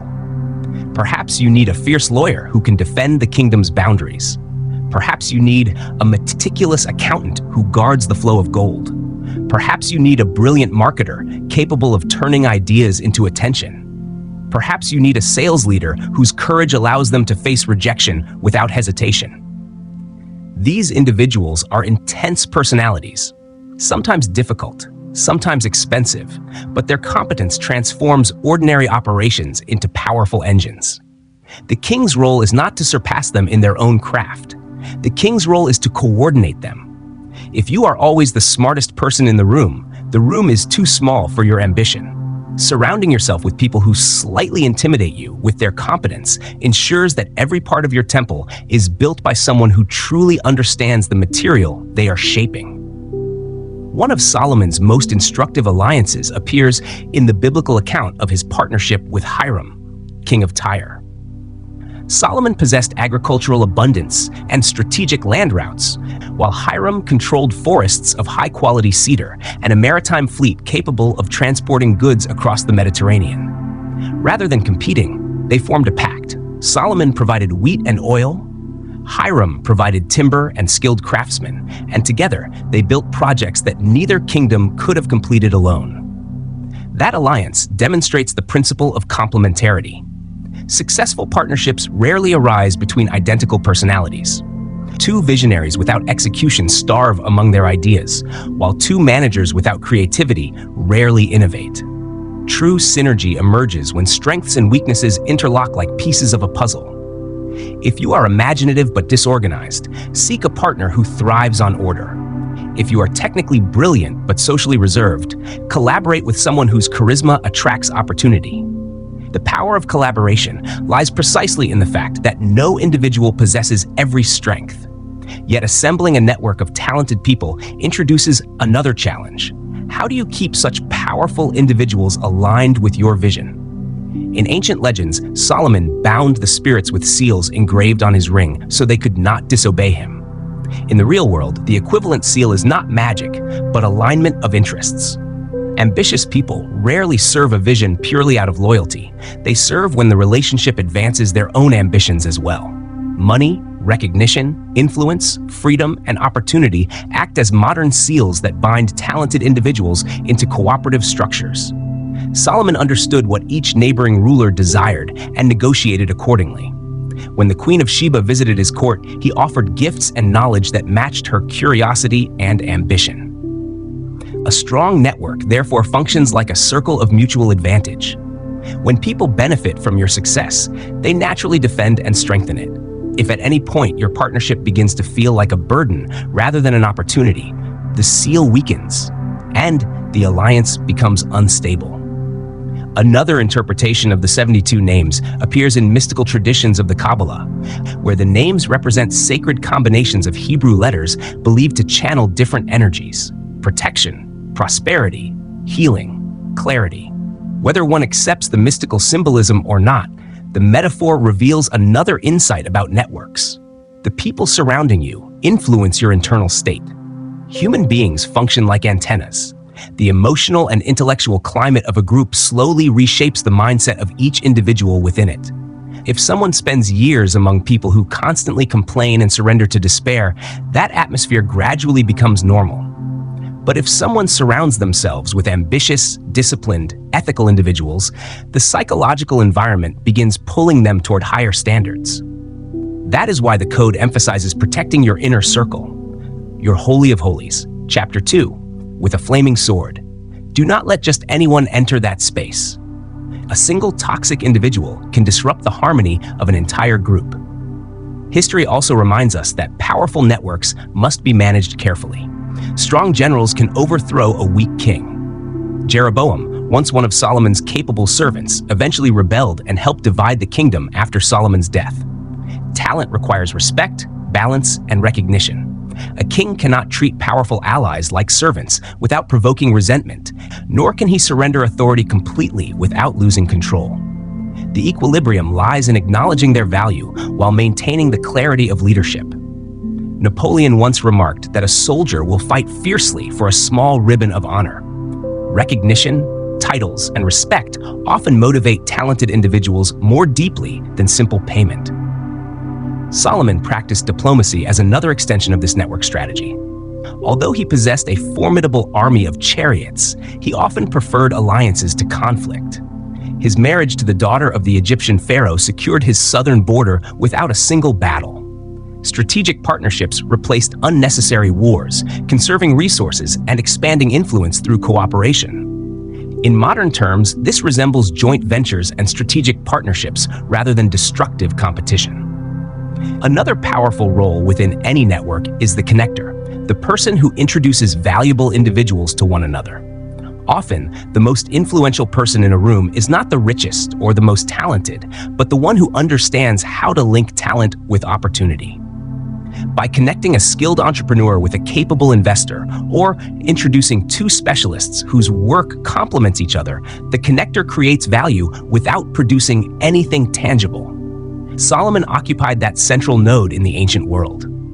Trade between continents frequently passed through his territory, and diplomatic relationships often depended on his mediation. Yet even the strongest network requires structure. The legend describes Solomon enclosing the 72 spirits within a bronze vessel so their power could be directed rather than scattered. In modern terms, the vessel represents systems, contracts, organizations, rules, and processes that channel talent into productive patterns. Without such structures, powerful individuals may clash, compete destructively, or pursue conflicting goals. A well-designed system allows creativity to flourish without chaos overwhelming the enterprise. When networks succeed, gratitude becomes essential. Solomon celebrated victories with banquets, sharing success with the people who made it possible. A leader who attempts to enjoy success alone eventually loses the loyalty that sustained their rise. Protocol weaving the power network to activate Chapter 9. The process begins with awareness. Examine the 5 individuals whose company you keep most frequently, because their habits, ambitions, and attitudes will quietly shape your own trajectory. Identify the talents missing from your current circle and seek people who possess those abilities, rather than duplicates of your existing strengths.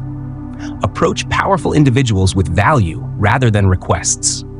Offer insight, connections, or assistance before expecting anything in return. Create opportunities for others within your network to meet and collaborate, positioning yourself naturally at the center of meaningful relationships. By weaving such a network patiently and intelligently, you discover that the myth of the lone wolf dissolves. Behind every great kingdom stands a circle of capable minds, and the one who holds the ring of vision and discipline becomes the point where all those forces converge. Chapter 10. The Fall. The Final Warning. The year is around 930 BC, and Jerusalem is dressed in the solemn grandeur reserved for the death of a king whose name had become almost too large for ordinary speech. Incense hangs over the city like a second atmosphere, thick and fragrant, softening the outlines of towers and courtyards until everything seems wrapped in ritual. Delegations arrive from many nations. Kings, envoys, merchants, commanders, and priests gather to honor the man who had once stood at the center of the ancient world like a sun around which caravans, treaties, and rumors revolved. It is the grandest funeral anyone can remember. And yet, even before the body grows cold in its tomb, the kingdom begins to creak. That is how fragile glory can be. From a distance, an empire looks like stone, bronze, cedar, and gold. Up close, it is held together by something less visible and far more delicate: character. The foundations of Solomon's kingdom had already begun to shake long before the funeral ended. The temple still stood, the treasury still glittered, the capital still possessed its ceremonial splendor, but the soul of the structure had weakened. The strain was already inside the beams. Then Rehoboam, Solomon's son, ascends the throne. He is not his father. He is a child of finished palaces, a young man raised in abundance, someone who inherited results without ever tasting the labor that created them. He has known luxury, command, servants, and ceremony, but not hunger, not war, not the hard apprenticeship of building from nothing. He is an heir, not a founder. And the people, exhausted by the taxes and forced labor that had grown heavier during the later years of Solomon's reign, come before him with a simple request. They ask for relief. They do not ask for revolution at first. They do not ask to burn the palace or reject the dynasty. They ask for mercy. They ask that the yoke be lightened. It is a final opening, a narrow bridge between continuity and fracture. And Rehoboam, in the arrogance of someone who has mistaken inheritance for strength, answers with a sentence that should be engraved forever as a warning to every leader who forgets the weight of power. My father chastised you with whips, but I will chastise you with scorpions. The effect is immediate. The 10 northern tribes rebel. The kingdom splits in two, Israel in the north, Judah in the south. And what had taken 40 years to build begins unraveling in a day. The temple remains standing for the moment, but the glory of the United Kingdom is finished. Not long afterward, Shishak of Egypt marches up against Jerusalem and strips away the treasures of both temple and palace. The gold shields Solomon had made are taken. The visible splendor disappears. The empire that seemed unshakable begins dissolving like smoke under hard sunlight. How can such a giant fall so quickly? How does the man who wrote that the fear of the Lord is the beginning of wisdom end his life entangled with idols, excess, and the very conditions that would later destroy his own work? The answer is the final warning of the code. Reaching the top is difficult. Remaining there is much harder. Success requires force, intelligence, hunger, and courage. But permanence requires quieter and rarer than all of those: character. Welcome to Chapter 10. Here we do not study Solomon in order to condemn him, but in order to spare ourselves. Because if the previous chapters are applied with sincerity, the likely result is not failure. It is success. Money will begin to move. Influence will increase. Opportunities will gather. People will listen more carefully. And at that exact point, the point most people imagine as victory, the danger becomes greatest.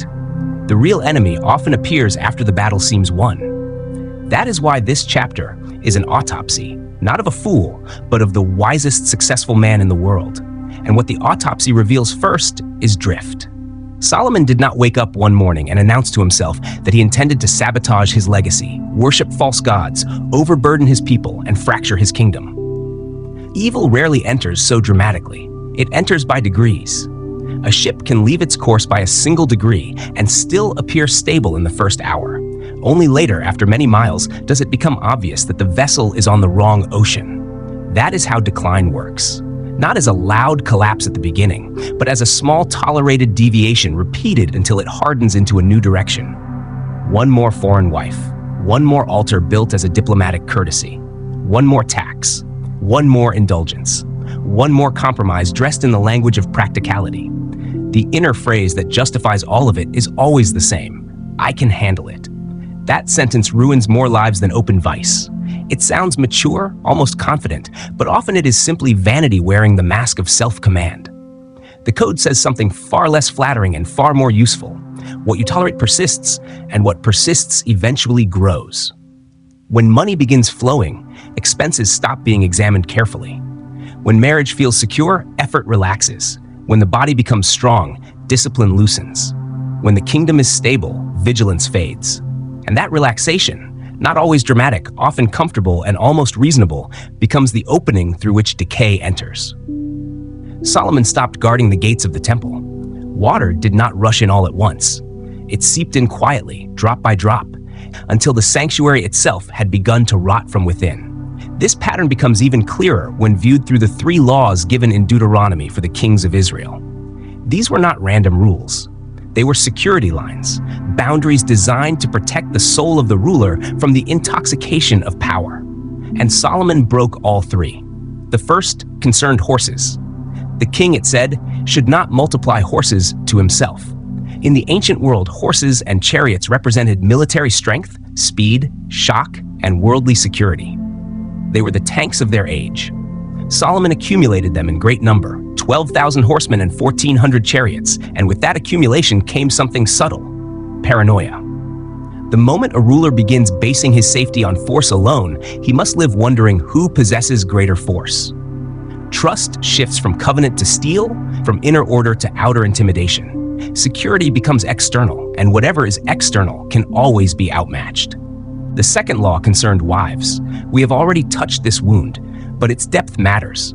The prohibition was not prudishness, it was psychological realism. Lest his heart turn away, the text warns. The issue is not the body alone, it is influence. Whoever lies closest to you gains access to the subconscious places where logic does not always remain king. Solomon allowed foreign wives not merely into his palace, but into his symbolic center, and they brought with them customs, loyalties, appetites, and gods that gradually pulled the kingdom's spiritual axis off course. The inner circle determines the outer world. That is as true in boardrooms and marriages as it was in Jerusalem. The third law concerned silver and gold. The king was not to accumulate them excessively for himself. Here the link with earlier chapters becomes especially sharp. Solomon stopped circulating wealth, chapter 5, and started hoarding it. Gold ceased to function as energy moving through the kingdom and became ornament, status, and dead display. Shields of gold hung on walls. Treasure thickened in the palace while pressure increased on the people who financed it. When currency stops breathing, it becomes an idol. The flow turns into a dam, and eventually the dam breaks. This led to the next stage of the fall, the ivory tower.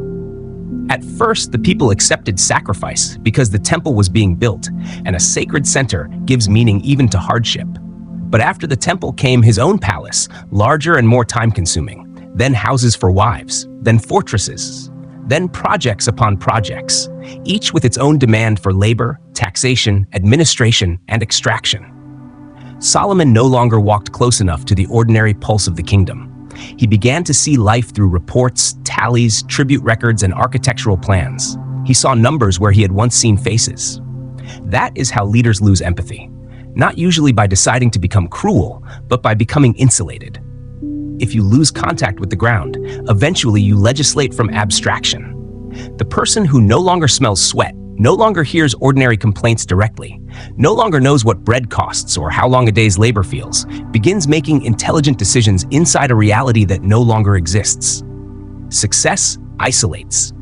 Private rooms, private flights, private tables, private explanations of the world. Each one adds another layer between the ruler and the ruled. Solomon, whose ancestors had fled a pharaoh, slowly became pharaonic in style. Grandeur expanded while tenderness contracted. Then came the tragedy of succession. This may be Solomon's most painful failure because it reveals the limit of public brilliance when private formation is neglected. He ruled kingdoms, wrote proverbs, judged strangers, hosted queens, and organized empires. But somewhere along the line, he did not form the soul of the son who would inherit the throne. Perhaps he was absent. Perhaps he was indulgent. Perhaps success itself softened the household. Whatever the specific path, the outcome was clear. He passed down gold without fully transmitting the manual. An old saying captures the rhythm well. Hard times create strong men create good times create weak men create hard times. Solomon, a strong man in many respects, created prosperity. Rehoboam, formed by prosperity rather than by struggle, inherited comfort without depth and turned privilege into destruction. That is why legacy is not measured only by what you leave behind, but by who can carry it without collapsing.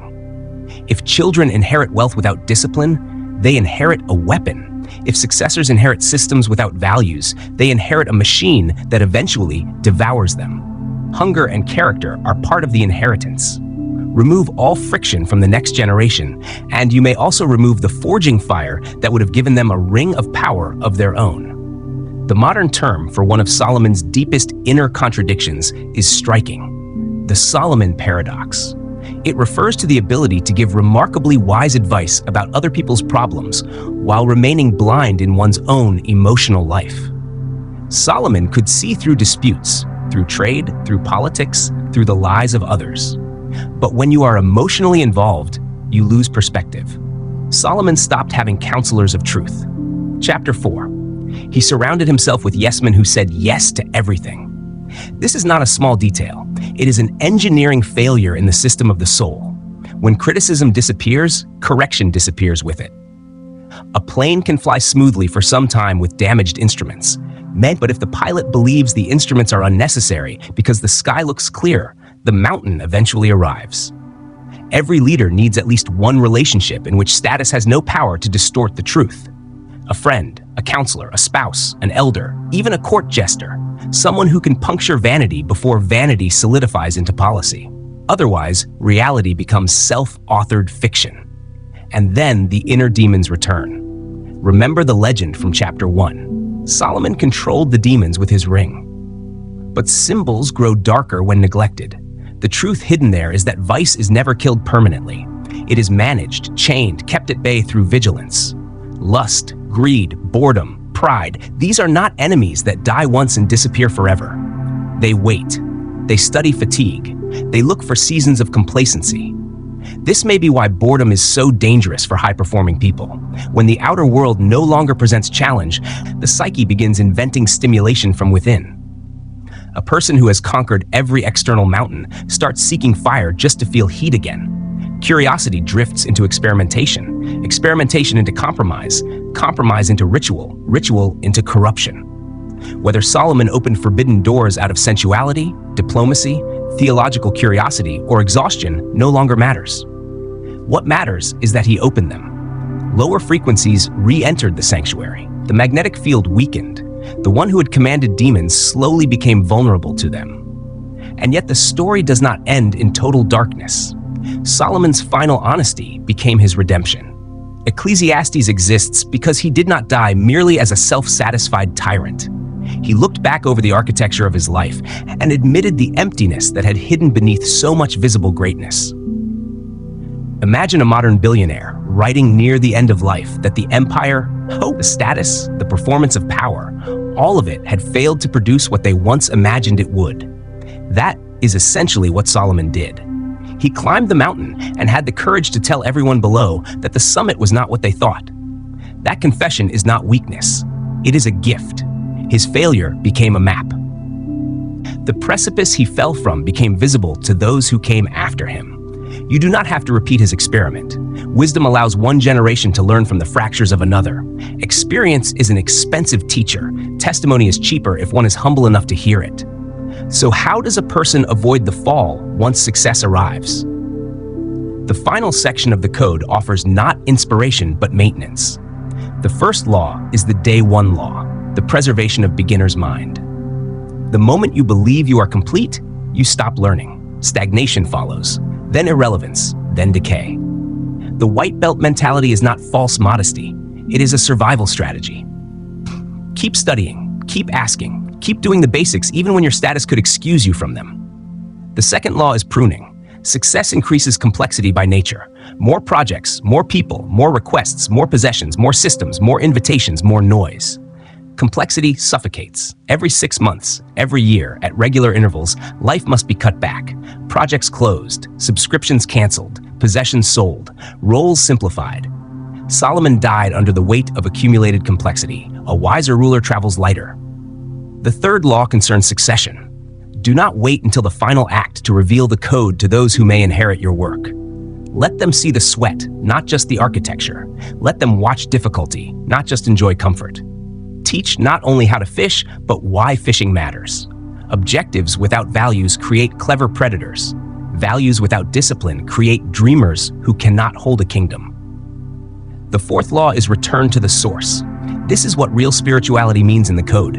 Not decorative ritual, not public piety, but the refusal to disconnect the cable from the source that made the work possible in the first place. Success did not originate inside Solomon as a sealed container. It came through alignment, with God, with wisdom, with law, with order, with service. Once the channel closed, stagnation began. As the ship of life grows larger, the anchor must deepen, not shrink. Otherwise, the same success you prayed for becomes the storm that carries you away. And then the story ends, as all stories of power eventually do. Solomon dies and is buried in the city of David, his father. The temples of stone are later shattered by armies. The gold is stolen by invaders. The United Kingdom never fully returns. Measured materially, the project failed. It turned to dust as all empires do, and yet measured another way, he triumphed. He left proverbs that teach people how to live. He left Ecclesiastes to teach them how not to be fooled by surface glory. He left songs to teach them about love. He left a code. And here finally is the last warning and the last freedom. Do not try to become God. You are a man or a woman living inside limits. Rule your kingdom, yes.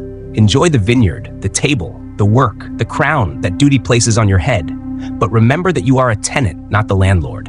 Behind all your plans stand time, death, and mystery, not as enemies, but as realities before which wisdom bows. Bow and the crown sits straight. Refuse and the dust waits patiently.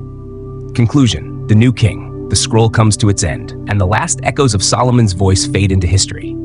His palaces are now dust beneath the desert skies of Israel. His 1,000 women are shadows. His 666 talents of gold were scattered long ago into the hands of conquerors, merchants, thieves, and time itself.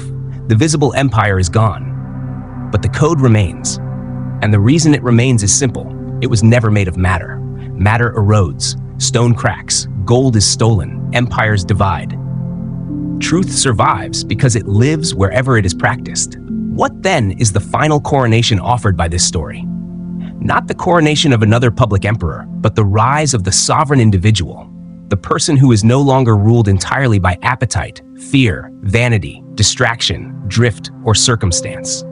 The end of victimhood does not look like arrogance. It looks like responsibility. It looks like someone who can build an inner temple, govern speech, manage money without worshiping it, attract instead of chase, move with timing instead of panic, and hold power without becoming possessed by it. That kind of person may never wear visible robes. They may never rule a city, but they rule themselves, and every real dynasty begins there. Solomon's deepest lesson is not that greatness is impossible, nor that wealth is evil, nor that ambition must be abandoned. His lesson is more exacting than that. Build, love, trade, judge, lead, create, expand, succeed. But do all of it while remembering what can and cannot be held. Let what is temporary remain temporary. Let what is sacred remain at the center. Let what is useful serve, but never reign. The new king is not crowned by inheritance. The new king is formed each time a person chooses mastery over impulse, truth over flattery, simplicity over vanity, service over self-worship, and character over applause. That coronation does not happen once. It happens daily. And that is why the code still matters. Because crowns of gold disappear. But the discipline to wear an invisible crown without losing your soul, that is rarer than treasure and far harder to steal. Across these 10 chapters, what we have really done is not merely read about Solomon, but perform a kind of inner surgery. Layer by layer, we opened the chest of the old self and examined the machinery that had been ruling from the shadows. We found the servant who had been living inside the mind, the fearful part that asked permission to exist, the timid part that mistrusted its own strength, the part that secretly believed money was dirty, power was dangerous, desire was shameful, and salvation would somehow arrive from outside. That version of you, if this code has entered deeply enough, cannot remain on the throne any longer. It has been buried beneath the stones of the inner temple. And now a more important question rises, not as philosophy, but as destiny. Who remains standing? Look in the mirror long enough, not with vanity, but with honesty, and the answer begins to shift. What stares back is no longer merely a tired body carrying old habits, nor only a mind cluttered with fear, unfinished plans, and inherited weakness. What stands there is a throne, perhaps neglected, perhaps dusty, perhaps unclaimed for years, but a throne nonetheless, waiting for its rightful occupant. That is the tragedy of the modern world. Not merely that it is loud, distracted, and exhausted, but that it is full of empty thrones. Everywhere one looks, there are men and women who have abandoned the center of their own kingdom. Some let government rule them. Some hand the throne to entertainment, to social media, to comfort, to fear, to money, to trauma, to appetite, to the expectations of strangers. Others surrender more quietly, allowing their boss, their addictions, or their wounds to sit where sovereignty should have been. And where kings and queens are absent, chaos enters. The world becomes disordered not only because evil men rise, but because disciplined souls abdicate. What then does it mean to become a king or queen now, in this century, in an age of screens and algorithms, rather than swords and palaces? Certainly not costume, pageantry, or the cheap theater of domination. Real royalty has never depended on metal crowns or velvet chairs. It is a condition of consciousness. It is the quiet and terrifying act of taking full authority over the territory called self. The new king is the one who has learned, first of all, to master his own impulses. Chapter 1 was never really about demons and desert legends. It was about the discovery that hunger, rage, desire, and fear do not need to be repressed if they can be governed. The horses may still pull with force, but the reins are no longer in their mouths. The chariot goes where the king decides, not where instinct panics. The new king lives in order. That was the lesson of Chapter 2.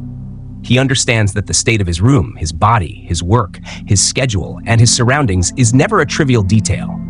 It is an extension of the mind. He knows that inspiration does not descend easily into filth, ugliness, and noise. So he builds around himself a temple, perhaps modest in size, perhaps invisible to others, but unmistakable in structure. A life in which beauty, cleanliness, hierarchy, silence, and form create a landing place for wisdom. The new king is also impeccable with his word. Chapter 3 revealed that speech is not merely communication, but creation. He does not complain for sport. He does not gossip for entertainment. He does not make promises carelessly and then treat them like disposable air. He understands that every sentence either strengthens or weakens his authority. When he speaks, things begin to align, not because magic has entered the room, but because his voice has stopped lying. His words carry weight because they have been tested in action. Then comes the sword. Chapter 4 taught that sovereignty without discernment is soft and easily deceived. The new king does not confuse kindness with blindness. He can distinguish truth from performance, loyalty from convenience, depth from charm, and genuine love from disguised manipulation. He does not delight in cruelty, but neither does he hand sacred things to those who would divide the child. He can cut off what threatens the integrity of the kingdom, and he can do so without hatred, because clarity no longer requires emotional chaos. The new king is also an alchemist. Chapter 5 was never simply about wealth, it was about relationship. He no longer chases money like a beggar chases crumbs. He understands that gold is energy in motion, condensed usefulness, light made practical. He neither worships it nor fears it. He learns to let it move through him, to use it for expansion, beauty, stability, generosity, and freedom, rather than hoarding it in the service of anxiety. In this way, he heals the old split between spirit and matter. And then something changes in his presence. Chapter 6 gave this change a name, magnetism. The new king does not run after everything he desires. He no longer leaks desperation into every room. He has become centered enough, ordered enough, devoted enough to his own work and vision that opportunities begin crossing deserts toward him. Not because life becomes effortless, but because fascination replaces neediness. The Queen of Sheba is drawn not to begging, but to radiance. The new king also knows the times. Chapter 7 taught him to stop fighting time as if life were an endless upward line and to begin reading the seasons instead. He understands winter and does not panic in it. He understands spring and does not expose seedlings too early. He understands summer and works while growth is possible. He understands autumn and gathers without becoming drunk on abundance.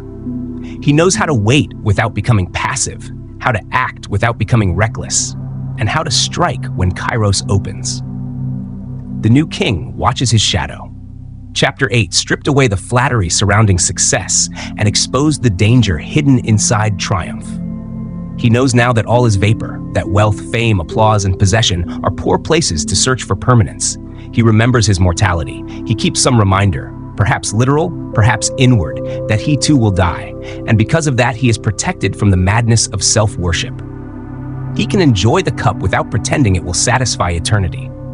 The new king is not alone. Chapter 9 shattered the myth of the solitary genius and replaced it with a more demanding truth. He learns how to build alliances, how to gather the right minds, how to honor specialization, how to create vessels strong enough to hold talented people without letting chaos reign. He becomes a node, a center, a builder of circles, a steward of networks. He understands that one disciplined mind can change a life, but many aligned minds can change a kingdom. And above all, the new king remembers the fall. Chapter 10 is perhaps the final safeguard over everything that came before. Success is not treated as a finish line, but as a dangerous altitude.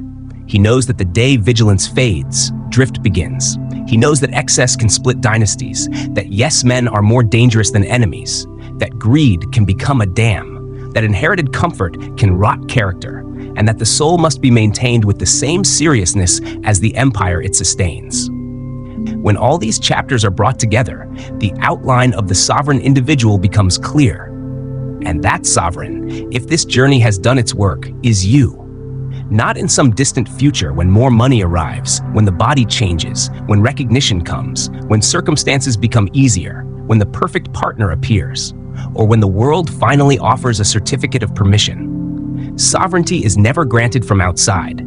It is assumed within, and then outer reality begins, slowly and often reluctantly, to reorganize around that assumption. That is why waiting to be crowned is one of the oldest mistakes in human life.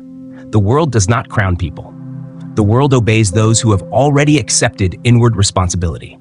And yes, that responsibility can feel frightening. Freedom is not comfortable at first. Slavery has conveniences. The slave can blame. The slave can say, "It is not my fault." The slave can point upward, outward, anywhere but inward. The sovereign loses that luxury. If the kingdom decays, he must ask how he allowed the doors to remain unguarded. If drought comes, he must become more intelligent. If disorder spreads, he must restore order. Responsibility is heavy, but it is also what gives human life its dignity. Without responsibility, existence becomes passive theater.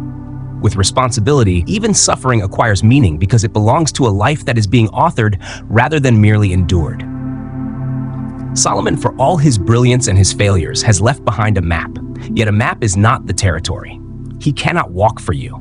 He cannot make the next decision for you. He cannot rise in your place, speak in your place, clean your room, guard your gates, tell the truth, define enough, prune what is dead, or reclaim the throne.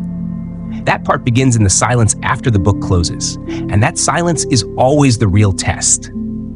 What happens now? Does the listener return to life exactly as before, still distracted, still frightened of responsibility, still waiting for rescue, still bargaining with weakness? Or does something smaller but more serious begin? One brick placed where there had only been fantasy, one room cleaned, one promise kept, one distraction banished, one account opened, one boundary drawn, one act of courage performed without announcement. The temple does not need to be made of stone in Jerusalem. Your temple may be your family. Your temple may be your company. Your temple may be your craft, your book, your body, your house, your children, your reputation, your inner life. Perhaps your temple is simply the work of becoming a soul so ordered that those who encounter it feel less lost. Because the world, whether it admits it or not, is hungry for this kind of presence.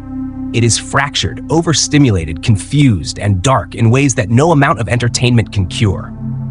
People wander through abundance without direction, through information without wisdom, through connection without intimacy. They are not merely looking for more content. They are looking for orientation, for someone whose life has shape, for someone whose speech has weight, for someone who has heat enough to warm others without consuming them. In the old language, they are looking for a king, for a queen, not so they can be dominated, but so they can be elevated, not so they can kneel, but so they can remember what standing upright looks like. This is why your sovereignty is not selfish. If it is real, it becomes service. The ordered soul radiates order. The disciplined life gives courage to the chaotic one. The person who has connected heaven and earth inside himself shows others that such integration is possible. So do not fail yourself by pretending you did not hear the call. Do not fail others by staying conveniently small. You have the code now. You have the tools. You have the warnings. You have the lineage of builders, judges, alchemists, watchers, and kings flowing through these pages, and if you accept it, through your own decisions. Solomon is gone. His palaces are dust. His women are shadows. His gold is dispersed. But the code remains because truth remains. And so the old king dies, as all old kings must, and a new sovereignty becomes possible, not inherited but chosen. Long live the new king. Long live the new queen. Rise then, put on the ring, and begin. Thank you for listening. If this journey spoke to something inside you, continue walking it here on Book Sounds Better You, where the next book is already waiting.